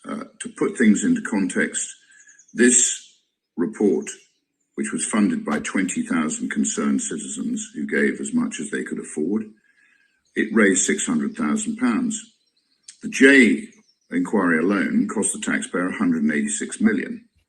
We still have funds left to help us to pursue private prosecutions and to start the process of prosecuting those people who have failed us.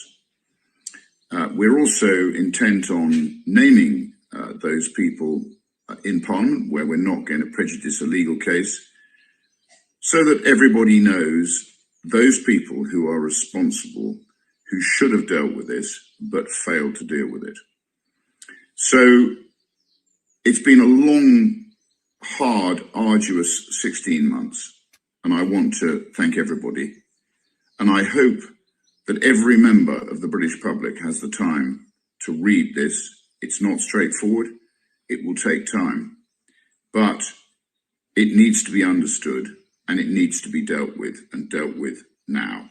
Not through a statutory inquiry which has been forced by our inquiry, a statutory inquiry which, by the way, has had the terms of reference watered down and will, like all government failures, be kicked down the road. And by the time hands are held up and people admit there's a problem, the people who made the decisions, the bad decisions, which is common in government, as we've seen with the post office, as we've seen with infected blood and countless other scandals that have had to be cleaned up, that there will be no retribution, no holding to account. And when there's no holding to account, these things continue to happen. So please read it and please understand how this has happened. We can never let it happen again. It is pure, driven, unfettered evil. Yeah, Rupert Lowe. Rupert. And then we already covered those. And then we got here.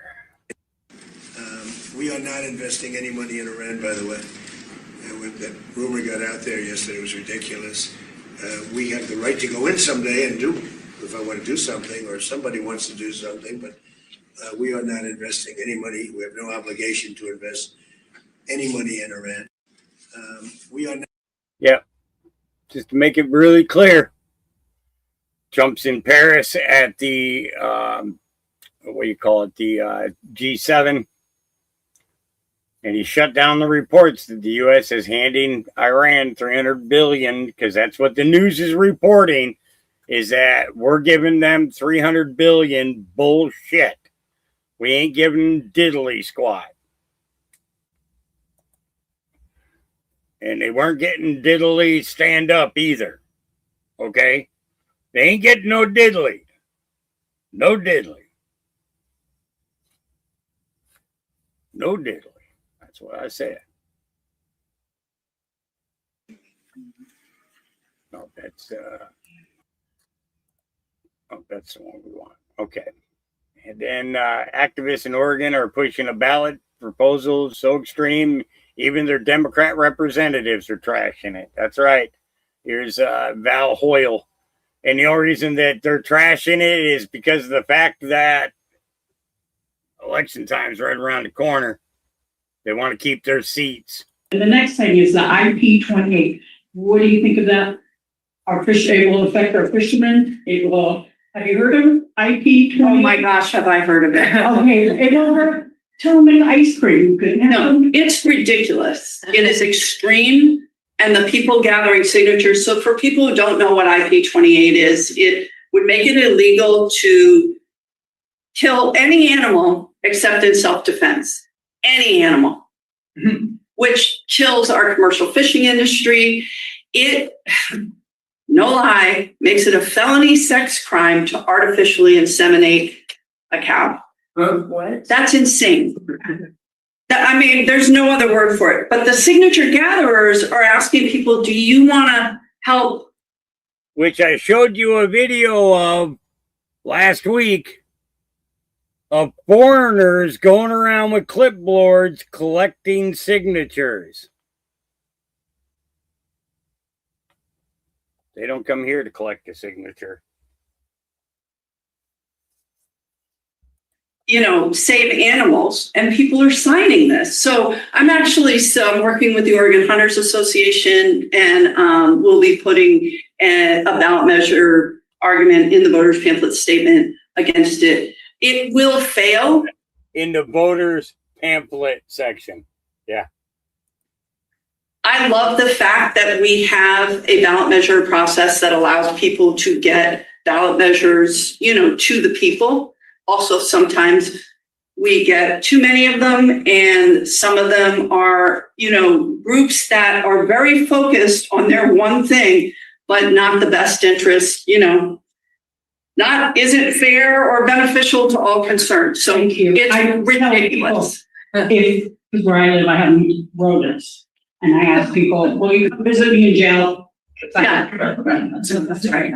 Look, what I've said is a lot of people in my district, right? They hunt for food, right? Like, you know, I fish, I hunt.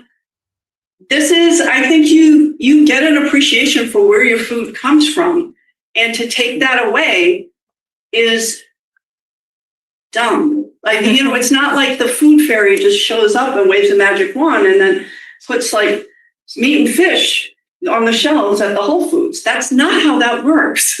So I think that we'll be able to defeat it, and I hope we can defeat it by a wide margin. And it's annoying that people have to spend time on it. It's a wildly extremist bill. No offense to the vegans in the room. You want to be a vegan, but that's your personal choice. That's right. Leave my fucking steak alone. I want it on my table, not in a field. Got to go out there and wait for the cow to drop dead on its own, old age, before you can cook it. Oh, by the way, give me 1 second. I want to check something here real quick. We are going to be doing a meat giveaway, and I'm about to look to see if we have an email with a date.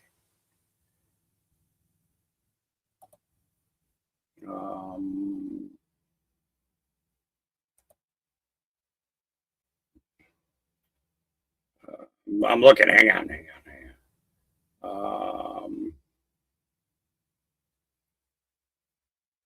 I told him to pick which day he wanted.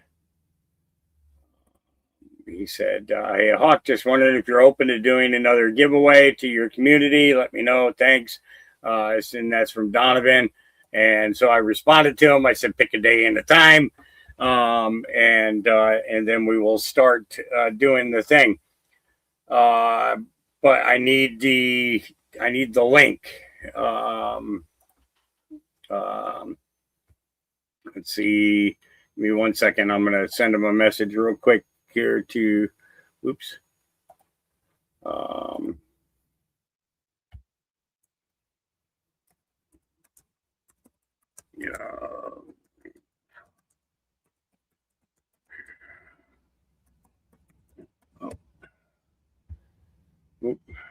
For some reason, the space bar on this laptop is no longer giving me spaces unless I hit it hard. Send. Okay, and we'll see. Maybe we might end up getting a link before the end of the day to sign up for it. And as soon as I have that, I will give that to you guys to get it get signed up. But yes, we're gonna be doing one. He's gonna come on. He'll come on. He'll give us an update what's going on with as far as the USDA, and give us an update on the ranch and how they're doing with promoting their own beef instead of going through the box stores, so on and so forth. And we'll talk about the happenings on the ranch. They've been doing pretty good out there. They've been working their butts off, and I can see why it only he only gets once or twice a year where he gets an opportunity to come and pay us a visit. So, I just came back in from checking on him, Vicky. I just came in. Yeah, that's why I played the longer video so I could run out and check the big dog's water bowl, which he turned it into his personal swimming pool, but it's refilled now, and the other dogs are actually drinking water now, and he's taking a nap right underneath the steps outside the door. So, yeah, but he went swimming. Yeah. See, some dogs like water. Yeah, Kim Burchett. He says it's never a good time to violate the Constitution.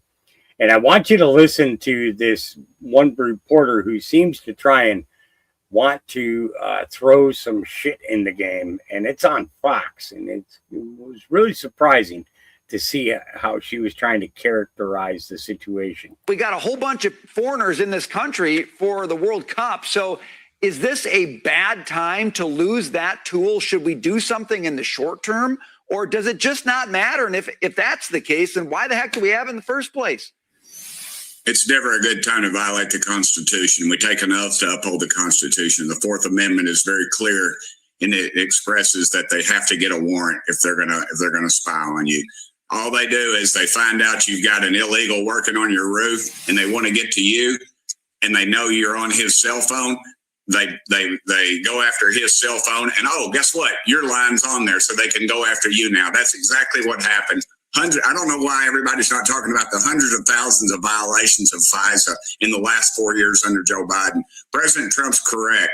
If they want to pass something, if they want to do something for our great country, put the Save America Act on, and let's take our elections back before these elections are stolen from us. Well, you act like it was you and all the Republicans. It was you and 18 Republicans who voted against it, and it expired. Yes, ma'am. You said I joined the Democrats, and you said I joined the Democrats, ma'am, and that was inaccurate completely. And I wish they quit trying to do this. Look, again, Joe Biden used it. His administration used it to spy on Donald Trump, to spy on Americans. And now all of a sudden we're in charge and we're not going to fix it. That makes us complacent and compliant in illegal activity, and we need to fix it. That's all we need to do. Get a search warrant. What's wrong with that?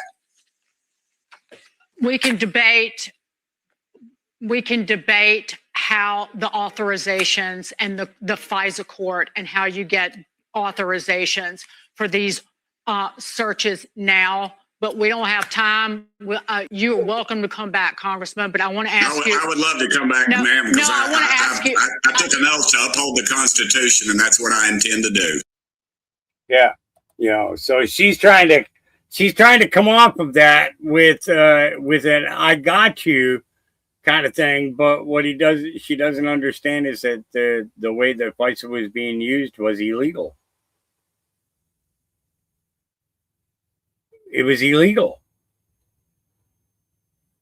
So why should they have access to that type of power when they're going to use it in a bad way? Right? I'm just saying. So this is Miami's Tampa Bay Fugitive Task Force. ICE's Tampa Bay Fugitive Task Force rolls out before dawn on June 9th. Today's subject is an Italian citizen, but a Brazilian national. He came here on a visa waiver program and didn't let us know that he had been a criminal in Brazil, where he's currently wanted for the rape of a vulnerable person. Field Office Director Matthew Elliston says once his team learned that Marucci was in Florida, they wasted no time. This might be it right here. Yeah, this is it. This is him. Yeah. All right, we're home. No time? No time. Como oficina de inmigración, tenemos una orden de arresto. And here's a man accused of rape. Can you imagine that? Like, what an awful human being you have to be to rape a little girl. This guy. And hiding out a short walk from where kids gather and play. It's scary to think, he's right here with a pool and a playground, especially given his horrific criminal history. So right now they have the suspect arrested. As you can see, he's going through processing. The processing means getting biographical information. Of course, they searched him. They're going to fingerprint him. Then he's going to be put in a holding cell until he's transferred to a detention facility. And it's during processing that we learn the age of the victim. He took specific this little girl, 4 years old, to take care of her. 4 years old. You got convicted and you got a sentence. See, a lot of Central and South American countries, they're like, all right, you've been convicted. You're going to go to 21 years. Go home and get your affairs in order and turn yourself in on Monday. And miraculously, people don't do that. And he ends up here. Yeah. But this time, Denny Marucci is not slipping away. He was able to escape before facing justice. But thanks to the women and men of VRO, he will go back to face what's due to him. For Elliston and his Tampa Bay team, the arrest itself is its own reward. I would do this for free. This is the best job you could ever imagine. I will never be more satisfied than putting handcuffs on a guy like this. We got a whole bunch of foreigners in this country. And people wonder why I write the songs that I write, say the things that I say, post the things that I post. I ain't stopping. I ain't stopping. I do need a quick break, though. That I do need. So at this time, I would like to invite you all. Yes, I'm inviting you, okay, to this safety meeting that is sponsored by the tinfoil hat wearing conspiracy theorists of America. Not any place else, just America. Okay. The other conspiracy theorists, they can patiently wait for the next safety meeting. Okay. It's an adopted American. Okay. I'm just saying. Brother Fred, you are included.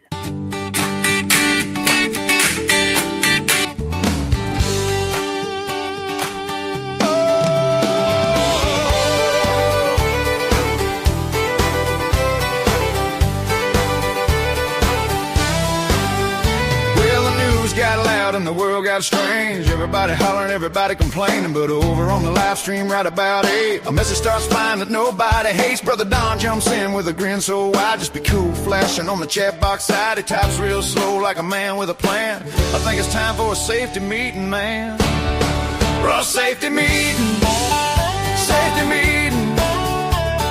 Gather round, friends, let the good times begin.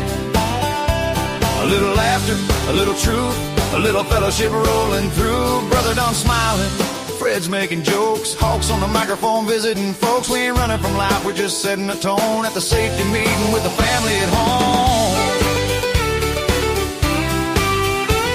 Now Brother Ganja Fred comes strolling in, sounding like he walked out of London again. Says, cheers mates, hope you're all doing alright. I brought enough good vibes to last all night. He'll drop one-liner after one-liner fast. Half the chat laughing till they're crying at last. And every time Hawk starts getting too deep, Fred says, easy there mate, don't wake the sheep. For a safety meeting.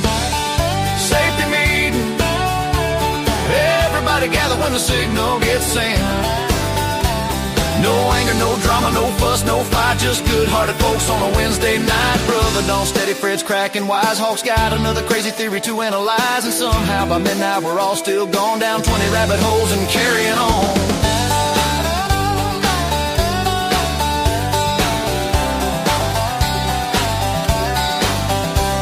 Then Hawk fires up with his Mountain View. 26 shepherds making sure he's true. Talking faith, freedom, truth, and grace. With a white shepherd lying right by his place. He says, welcome friends, pull up a chair. Leave your worries and your burdens there. Tonight we're gonna laugh, learn, and see what kind of seed become tomorrow's trees. Brother Don says, brother, that's deep. Fred says, I still think you're waking sheep. The whole chat explodes with laughing emojis everywhere. Somebody's dog starts barking at the air.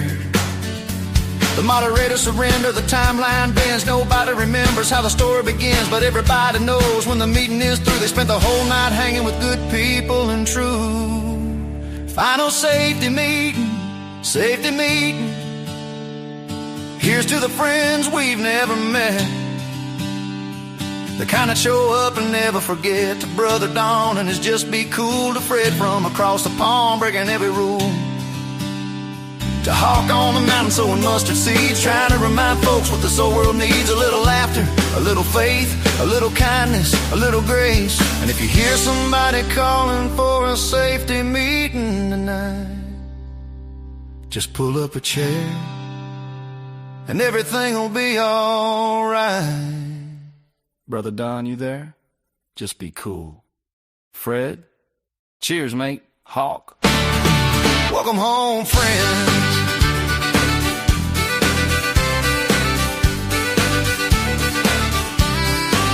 From safety meeting.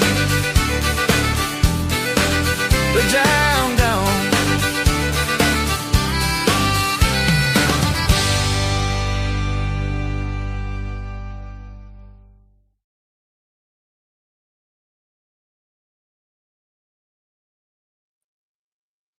I'm back.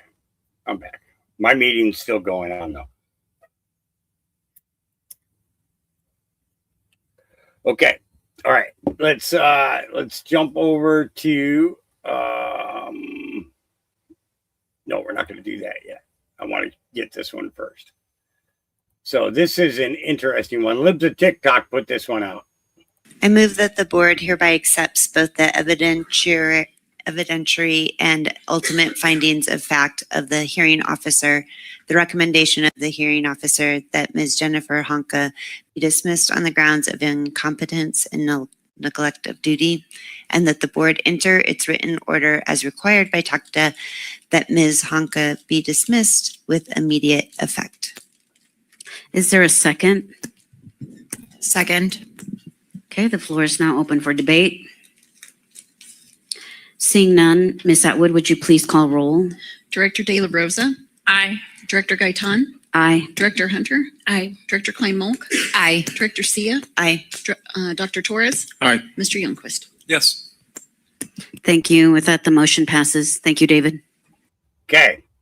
So, who is Jennifer Honka? Well, let's take a look. Let's see. This is Jennifer Honka.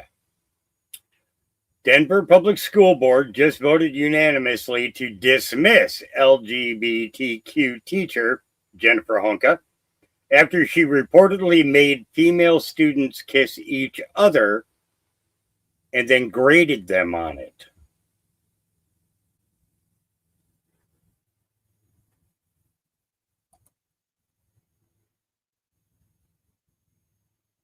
You heard that, right?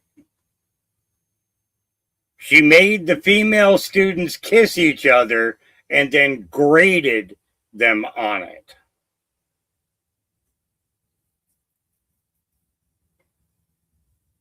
Yeah. Now, why did they put a picture on there with a mask on? That's a good question. Why would they do that? Why would they do that? Yeah. So, just saying. All right. Then we got this here. President Trump. What are the expectations for Israel? Can this deal survive if Israel attacks Lebanon? It can, and I consider that the minor war. Iran's the big one, but we have that a little pinprick out there that constantly rears its head, and that's Hezbollah. And, I was very responsible for Syria, and the man that's running Syria now is a person that I put there along with President Erdogan and some others. He's done an amazing job of pulling it together. He's not a Boy Scout, but he's done an amazing job of pulling it together. And he is very good with Hezbollah, does not like them. And I'll tell you what, Israel's fighting Hezbollah too long, and too many people are being killed. And you don't have to knock down an apartment house every time you're looking for somebody, because there are a lot of people in those apartment houses, and they're not all Hezbollah, that I can tell you. And I suggested to Israel to let Syria take care of Hezbollah. Because to be honest with you, I think they do a better job of doing it. Okay, you caught that last part, right? I wish that they would let Syria do it because they're a lot better at it. Okay. And what's he mean by that? Okay. There is the guy who is in charge of Syria right now was from a network that basically went in and outlined their entire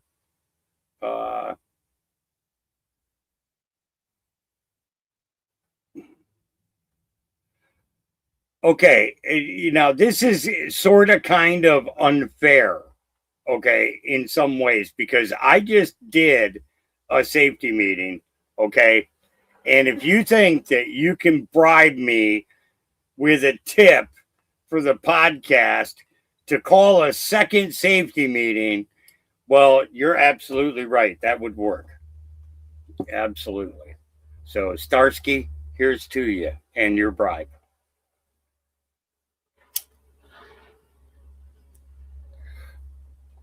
Okay, where was I?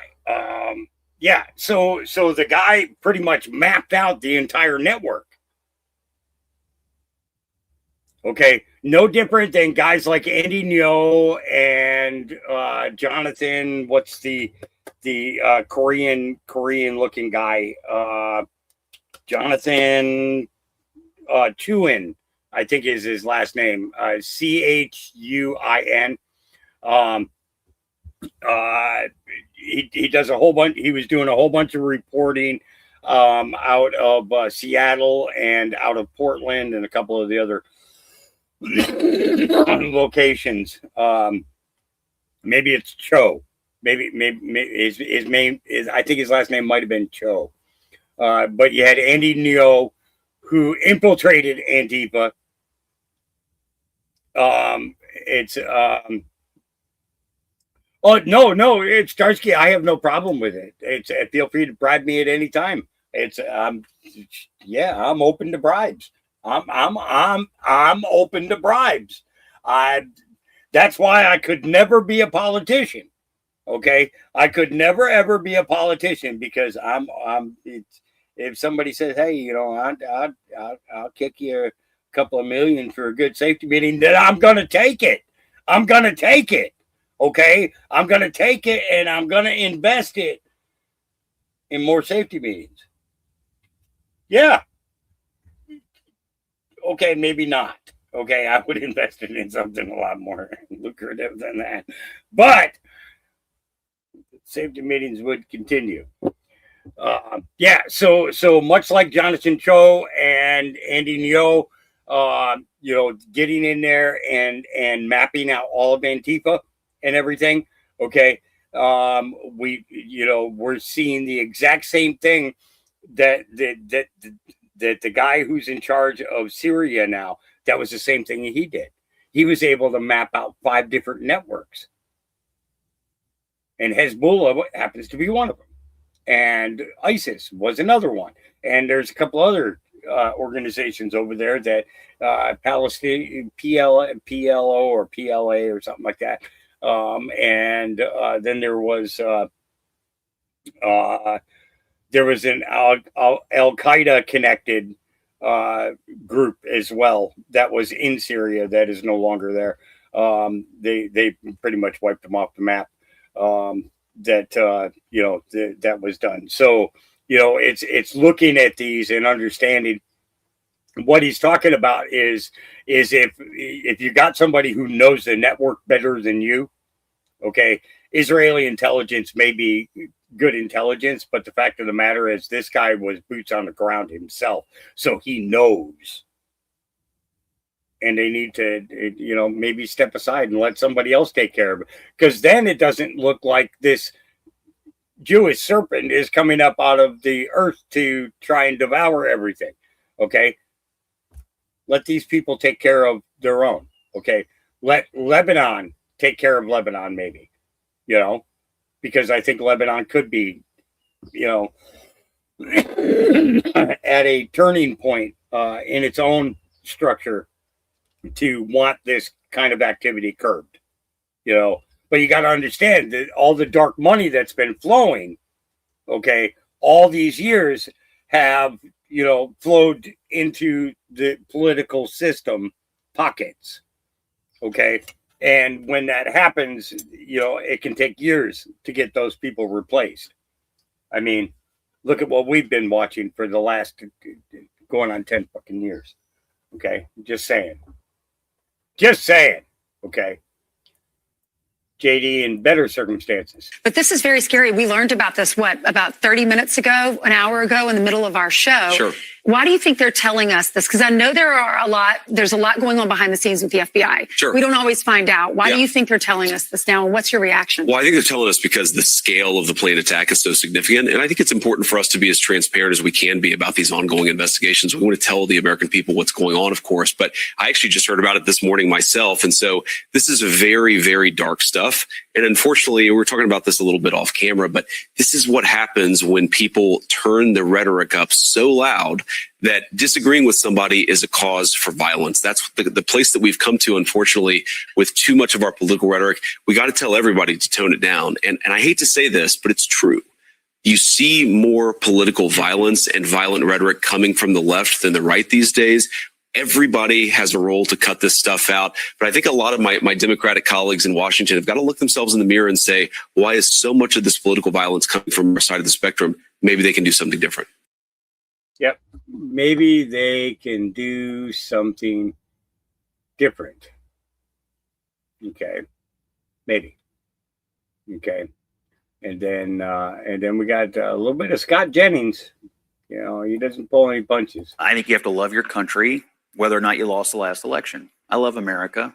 And, you know, according to some polling that came out this week, and most Republicans love America. 90% are very proud to be Americans. They're proud of living in this country. Unfortunately, I think Mr. De Niro's comments are pretty indicative of a majority of Democrats who can't seem to find that attitude, which I applaud, inside them to love your country, even though you lost the last election. And, you know, loving America, being a patriot for America, feeling good about America shouldn't be dictated by whether you won or lost. When I hear De Niro, I hear him saying, I can only love America if we win every election from here on out. That's a rather fascist statement. I think you have to love your country. Yeah.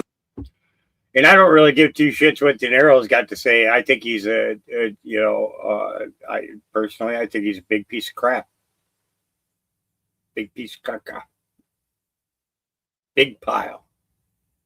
Bigger pile than even my biggest dog lets go of. Okay. And some of them are pretty big. Okay. Some of them are pretty big. And good thing that they leave it on the fence line, or I'd be in poop hell. But, you know, just knowing that he was involved through that trafficking ring overseas, and his Trump hating from the get-go because his buddies were going to go down. Their system is crumbling. Their notoriety is crumbling. I mean, look at Rosie O'Donnell. You know, look at Kathy Griffin. Look at all of them. They ain't shit no more. There's not directors breaking down their doors trying to get them to play this role. There's not TV stations going after them to star in their TV shows. It's just not happening. You know, if anything, Anderson's probably getting, you know, a phone call. Will you come get your brother, please? Will you please come get your brother? Yeah. And then, you know, yeah. So, let's see. Okay, I want to do a quick refresh on this page. So let me go up here and do a refresh, because I know I added a couple of things. Here we go. Let's start right here. A few days ago, this was 4 days before the UFC fight. We want to show some images. The first image, I believe, that we're going to show is a rifle that belonged to her son, according to authorities. The other is a screen grab, several screen grabs showing aerial images and maps of the Washington, D.C. area, and discussing where snipers possibly would be related to the White House. This is all evidence that is posted on an official court docket right now, an official government document. But I will say 19-year-old Tyson Proper's mother called police after she was concerned about his purchases and communications with people online. It then led them to conversations that he allegedly had with someone named Brian Roa and Michael Thomas in Southern California. They appeared yesterday before a federal judge. We're also told that there is a suspect in Nebraska and one in Missouri as well. So what we're being told here, Kaylee and everyone on the couch, is that this alleged plot consisted of a plan to have drones that were actually armed with some type of firepower go and attack buildings around the White House. And once people left, they were going to have snipers nearby attacking some of the people leaving. This was a serious plot. The FBI, the Secret Service investigating this right now. And as you heard the deputy director of the Secret Service right there say that they believe there are more people out there. Right now, though, 5 people facing these charges. And it's incredible to go through these documents and see what happened. But it appears that it was this 19-year-old's mother in Ohio who really spilled the beans on this entire case by letting people know that she had some concerns about her son, Kaylee. Yeah. So mom probably saved some people from getting hurt, but what they planned on doing was flying drones into the buildings and the structure for the UFC, causing damage and making people flee, and with snipers set up all around so that as people came out the exits, the snipers could be picking people off. That was their plot. That was their plan. And if that wasn't crazy enough for you, well, batshit bonkers Britain is next. Breaking news here in batshit bonkers Britain, where the very brilliant Rupert Lowe MP and survivors like Sammy Woodhouse have released the grooming gang inquiry, the rape of our children by majority Pakistani Muslim men. Sammy Woodhouse went on to Good Morning Britain, the main kind of breakfast show here in the UK, and was told by the editor not to mention the race of the perpetrators, and so she did it anyway. All kudos to her for her massive kahunas. In other news, Keir Starmer bans the internet for everyone under the age of 16, and in fact, everyone, because it's just his way of getting digital ID in by the back door. And as you and I both know, and the Ukrainian bum boys know as well, Keir Starmer does quite like things in by the back door.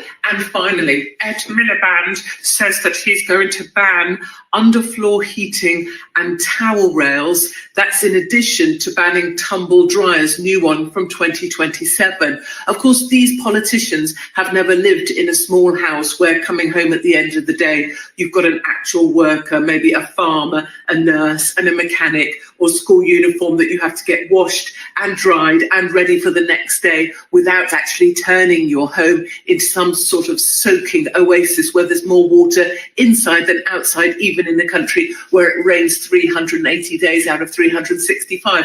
But apart from that, and also a woman who identifies as Paula, who got caught wanking with her penis in front of nurses, who's now going to serve some time. Apart from that, everything here is perfectly normal in batshit bonkers Britain.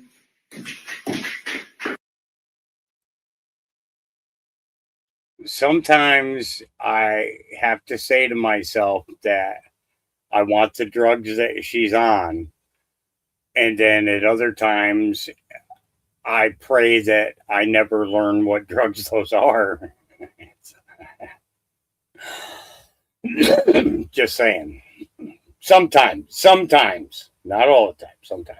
All right, a little bit more of JD. Did have a criminal record. They had a sex trafficking conviction. Don't have criminal records. So the majority of people that ICE is rounding up and taking out of their homes from their families, they're separating families. They're using children as bait. But the let me, majority are not criminals. But can I respond to that, guys? Let me just say this. Okay, so you talk about the children.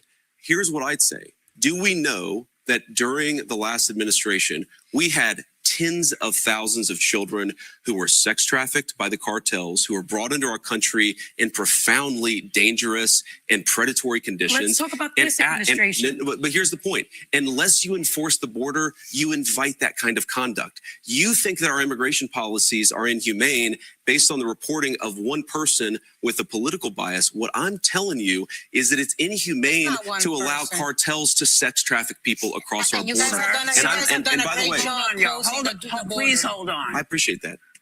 We're going to get you back, Anna. We're coming back with more with the vice president. Yeah. Not today, Whoopi. That's going to be it for you. Yeah.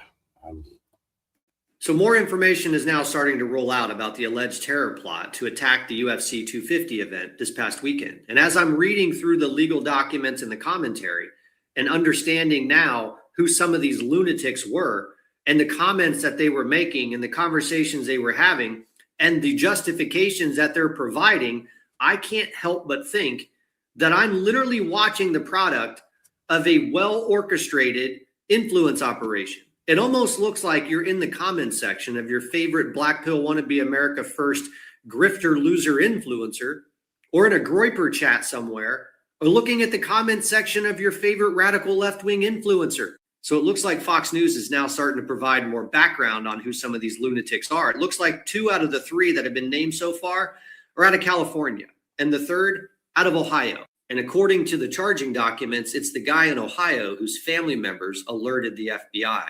The caller, identified as Proper's mother, was concerned about her son, identified as Proper, due to the recent conduct, including firearms purchases and communicating with certain individuals online. And he goes on and says that according to the father, Proper had recently met random people online and had been planning recons with these individuals. And he goes on to talk about the type of equipment that this guy allegedly spent $3,000 of his graduation money to buy and prepare for this attack. But this is where it starts to sound very similar to the conversations you see playing out all over social media in the videos that people put up on TikTok and other platforms, where they're always asking other people to do something because they're not willing to do it themselves. One of the people arrested, a guy that goes by Thomas, stated that he saw himself as the planner and advisor for the group, and that while he was not willing to take action himself, he wanted to guide and instruct others on how to carry out the attacks. But this part down here is everything the influence operation has been designed to indoctrinate people into believing. It says that he believes that the U.S. government is run by an elite group of individuals who sacrifice and consume infants and who are deeply involved with Jeffrey Epstein and are now protected by President Donald Trump himself. Are you kidding me? The charging document goes on to say that this person places the responsibility of this corruption of government with the Jewish people and blames them and Israel for the current war with Iran. So there you have it, folks. The psychological operation that has been carefully orchestrated and deployed against the American people is now making its way into domestic terror plots. All right.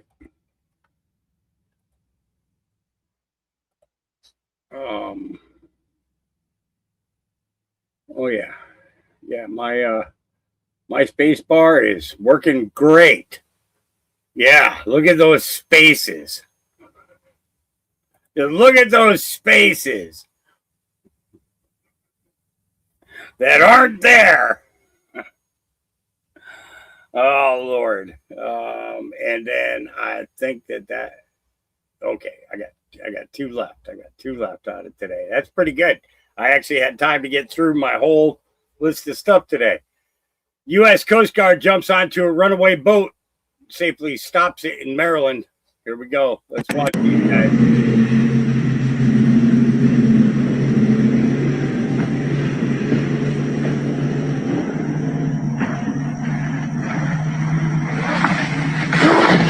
That boat's just having a good time all by itself.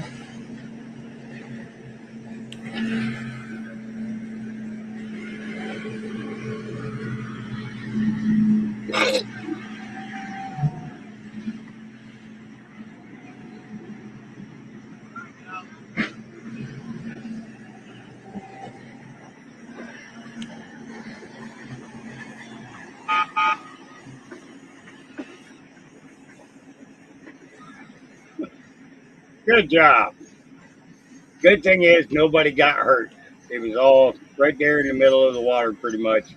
They got off of one boat to jump over onto another and hit something, and something went crazy. And, you know, yesterday I started off the podcast, and that's why it's fitting that I end today with this one, right? With people talking about Elon's money, wanting to take away Elon's money, you know, because he's the first trillionaire. They're all mad about it and everything else. But guys, you know, it's, I don't care what anybody says. If the guy's fucking trillionaire, he's a fucking trillionaire. Now, if he wants to toss a little bit of cash this way for saying that we're you know, we we support them, then throw some cash our way. Yeah, Mr. Trillionaire. That'd be nice. But yeah. Let's take a listen to what this young lady's got to say.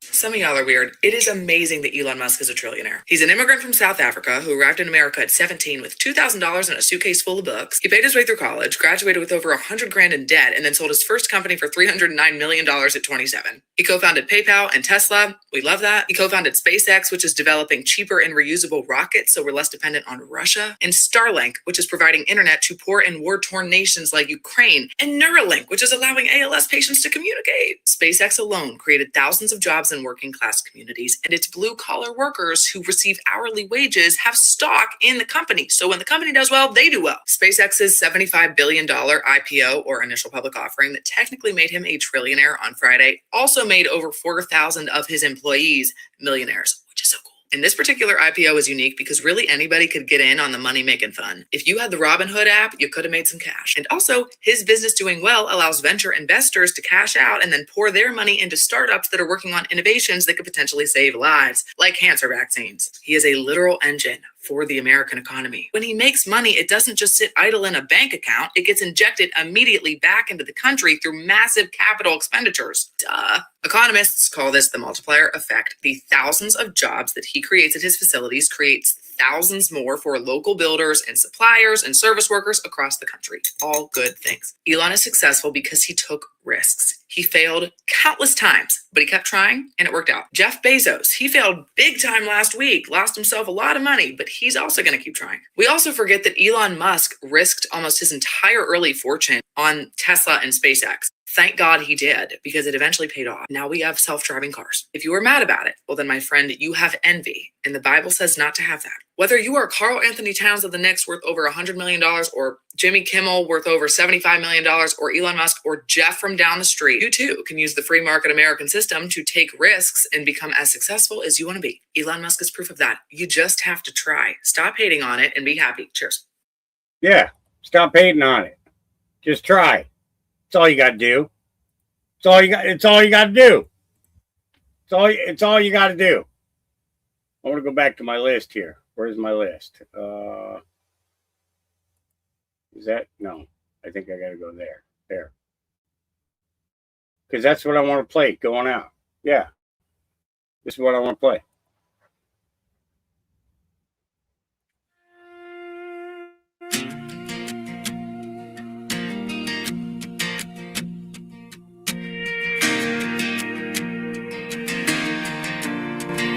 Slow down, America. Take a look around. There's a whole lot of noise trying to drown us out. Everybody's shouting, nobody's listening. Maybe it's time to start paying attention. Open your eyes, open your heart. We drifted too far apart. Ask your questions, seek what's true. Don't let the world think for you. Tomorrow is built by the things that we do. So pay attention. America, pay attention. America, pay attention. Pay attention. You don't have to hate someone you don't know. You don't have to fight everywhere you go. Sit down together, talk for a while. Sometimes the answers start with a smile. Open your eyes, open your heart. We drifted too far apart. Ask your questions, see what's true. Don't let the world think for you. Tomorrow is built by the things that we do. So pay attention. Pay attention. Pay attention. America. Pay attention. Pay attention. Pay attention.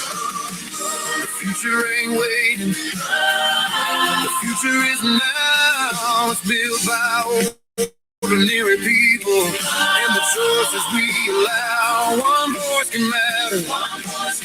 One life can shine.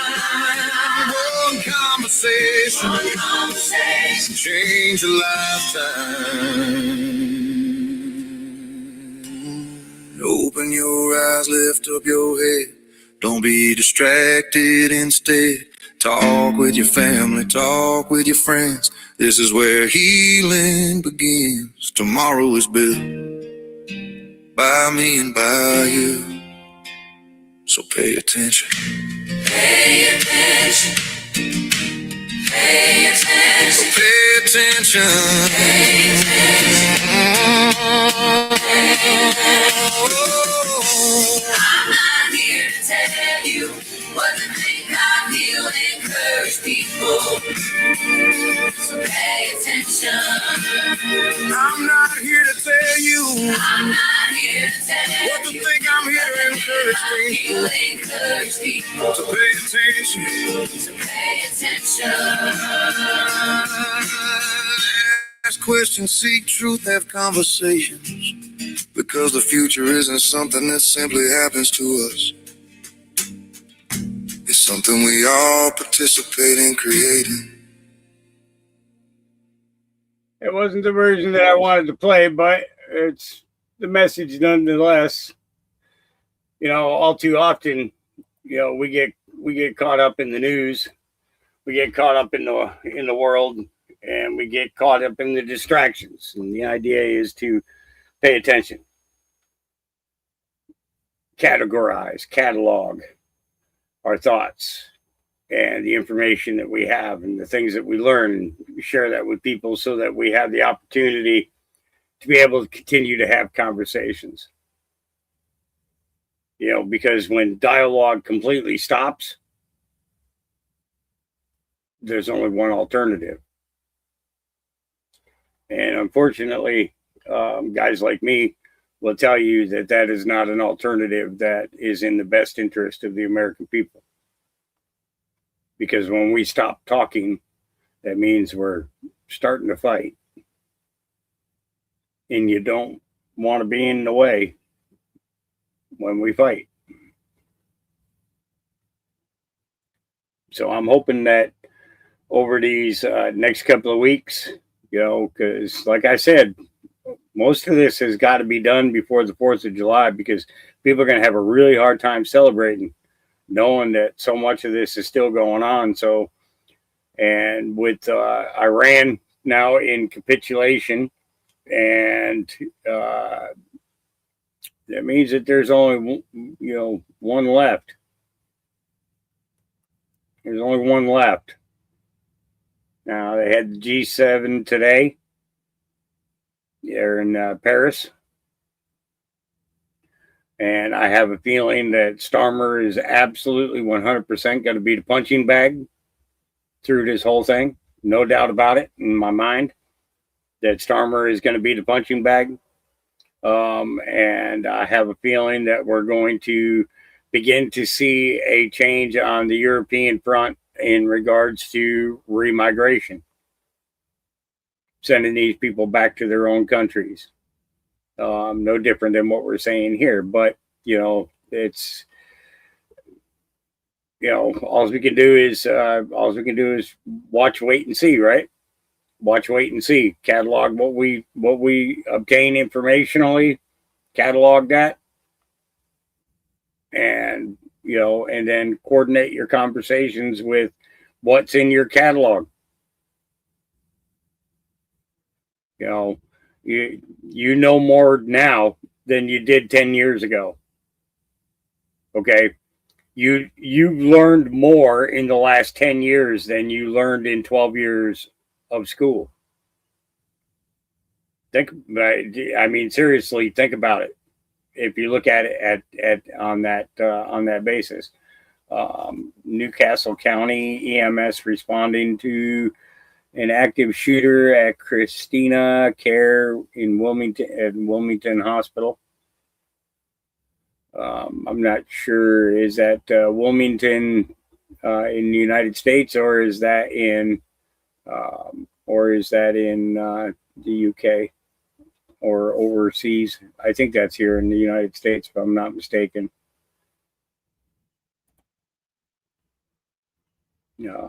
But yeah, just there's a whole lot there, and then the B-2 bomber that crashed yesterday. And then Slow Country says that the same thing happened in Russia.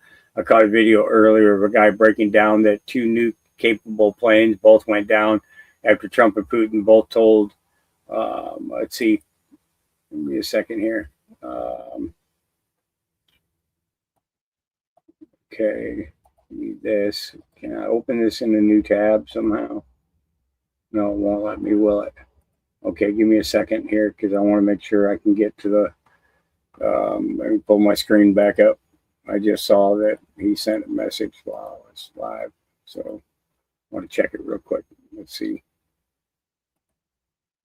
Our space experienced a horrible tragedy, and we lost 8 great Americans.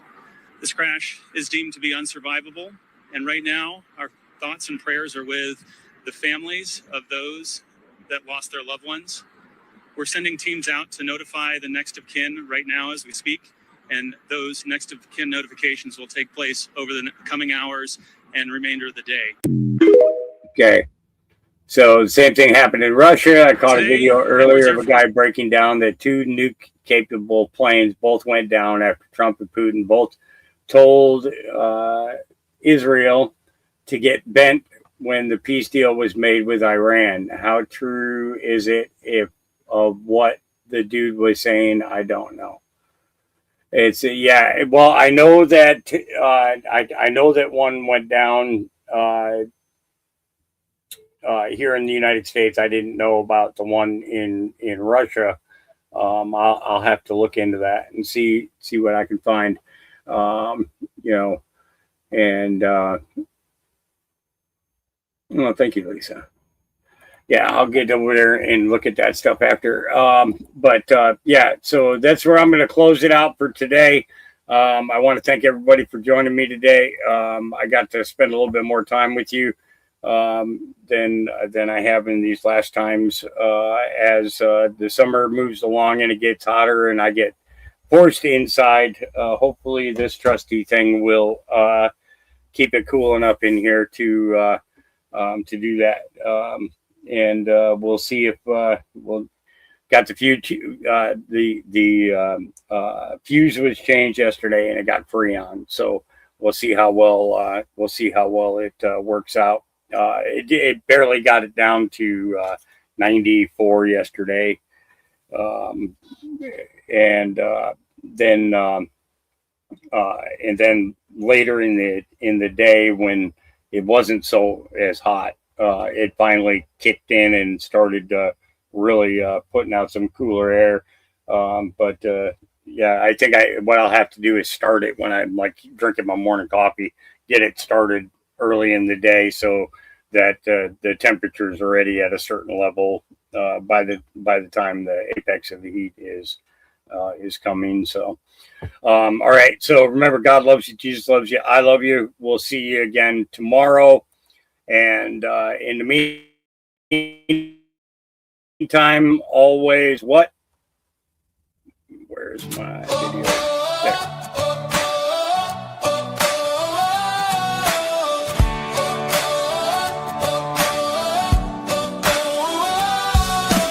Woke up this morning to a world on fire. Everybody shouting, climbing walls of wire. Fear on the TV, lies across the screen. Hard to know these days what anything means. But I hear my Father's voice down in my soul. Stand up straight, don't let the darkness take control. Love your neighbor, hold the line, stay alive. Open up your eyes and let your spirit drive. Don't let the noise pull you under. Don't lose your heart in the thunder. Keep your head on a swivel, keep your eyes on the light. There's still love in the middle of the fight tonight. When the road gets narrow and the world feels cold, keep your heart wide open and never let go. Keep your head on a swivel, but your soul on the rise. There's a whole lot of beauty still left in these eyes. Yeah, the world may shake, but we're not gonna break.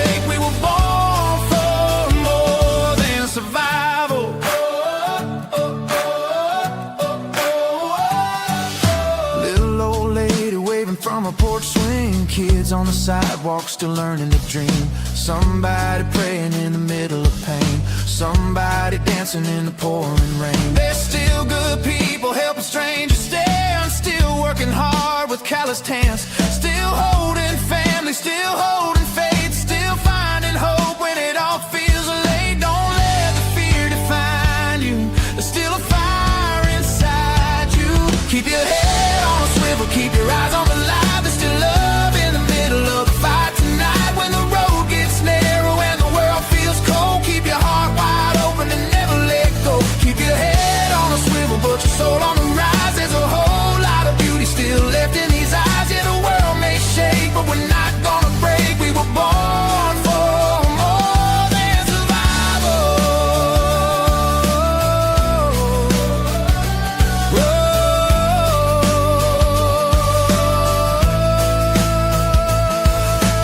Oh, don't forget who you are. You were made from the dust and the stars. Oh, even when shadows fall, love is still the strongest thing of all. Keep your head on a swivel, don't lose your grace. Every scar tells a story, every soul has a place. And if somebody stumbles, you help them stand tall. That's the kind of strength that can heal us all. Keep your head on a swivel, keep your faith alive. There's still hope for tomorrow as long as we try. Yeah, the world may change, but love remains, and that's how we survive. Keep your head on a swivel. Keep your heart full of love, full of love, full of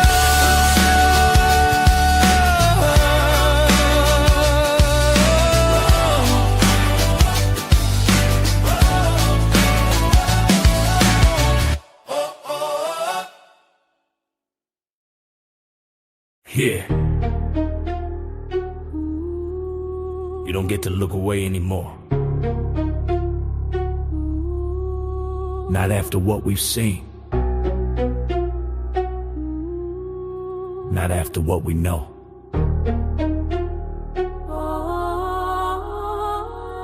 Can't sugarcoat evil, I refuse to disguise. Truth hit different when you look in their eyes. Little shoes on the staircase cold. Teddy bear stories that were never told. Paper trails buried deep in the vault. Everyone pointing fingers, not my fault. Money moves quiet, power moves slick. Smiles on TV while the system's sick. High walls, black cars, tinted glass. Closed door meetings, let the scandals pass. You say conspiracy to silence the room, but the victims ain't theories, they carry the wounds. We were distracted, divided by noise, arguing headlines, girls and boys. Meanwhile, predators leverage position, protected by status, wealth and tradition. If justice blind, who tied the cloth?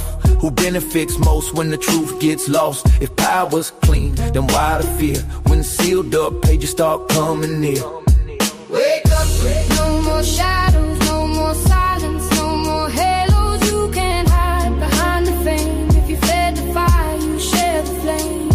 Wake up, hear that sound, that's the truth. Breaking ground for every child who lost their life.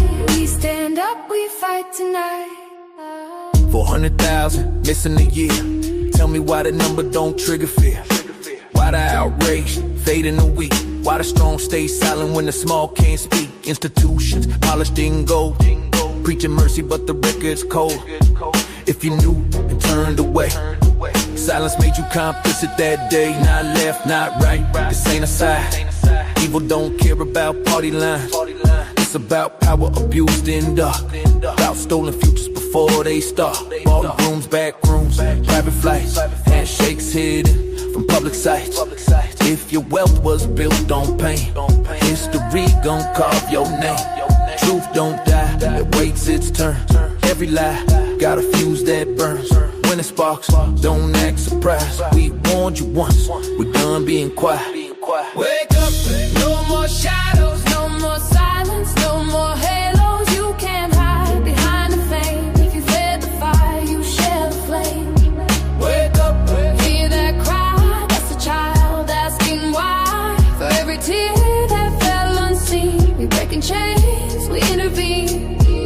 call it hate when we call out wrong. Protecting children ain't extreme, it's strong. You uncomfortable, good, sit with it. Truth ain't gentle when it's explicit. If the stage was bright, but the deals were dark. If the laughter masked a predator's mark. If you profited off the broken and small, the reckoning coming for one and all. No more heroes called from lies. No more idols we idolize. Character measured by what you defend, not the image you try to send. This ain't vengeance, this is guard duty. Standing 10 toes for human dignity. If you righteous, then stand with us. If you guilty, start feeling the rush because the tide turning. You feel that shift. No more shielding, the powerful click. Every child worth more than gold, and we the generation bold. Hold the line, protect the young. No more deals behind closed doors done. If we the people, prove it now, not someday later, not somehow. Love ain't passive, faith ain't blind. Justice required, it's a spy. Wake up, no more shadows, no more silence, no more halos. We see through the polished lies, truth reflected in our eyes. Wake up, hear that sound, that's the system shaking down. For every child who lost their life, we stand up, we fight tonight.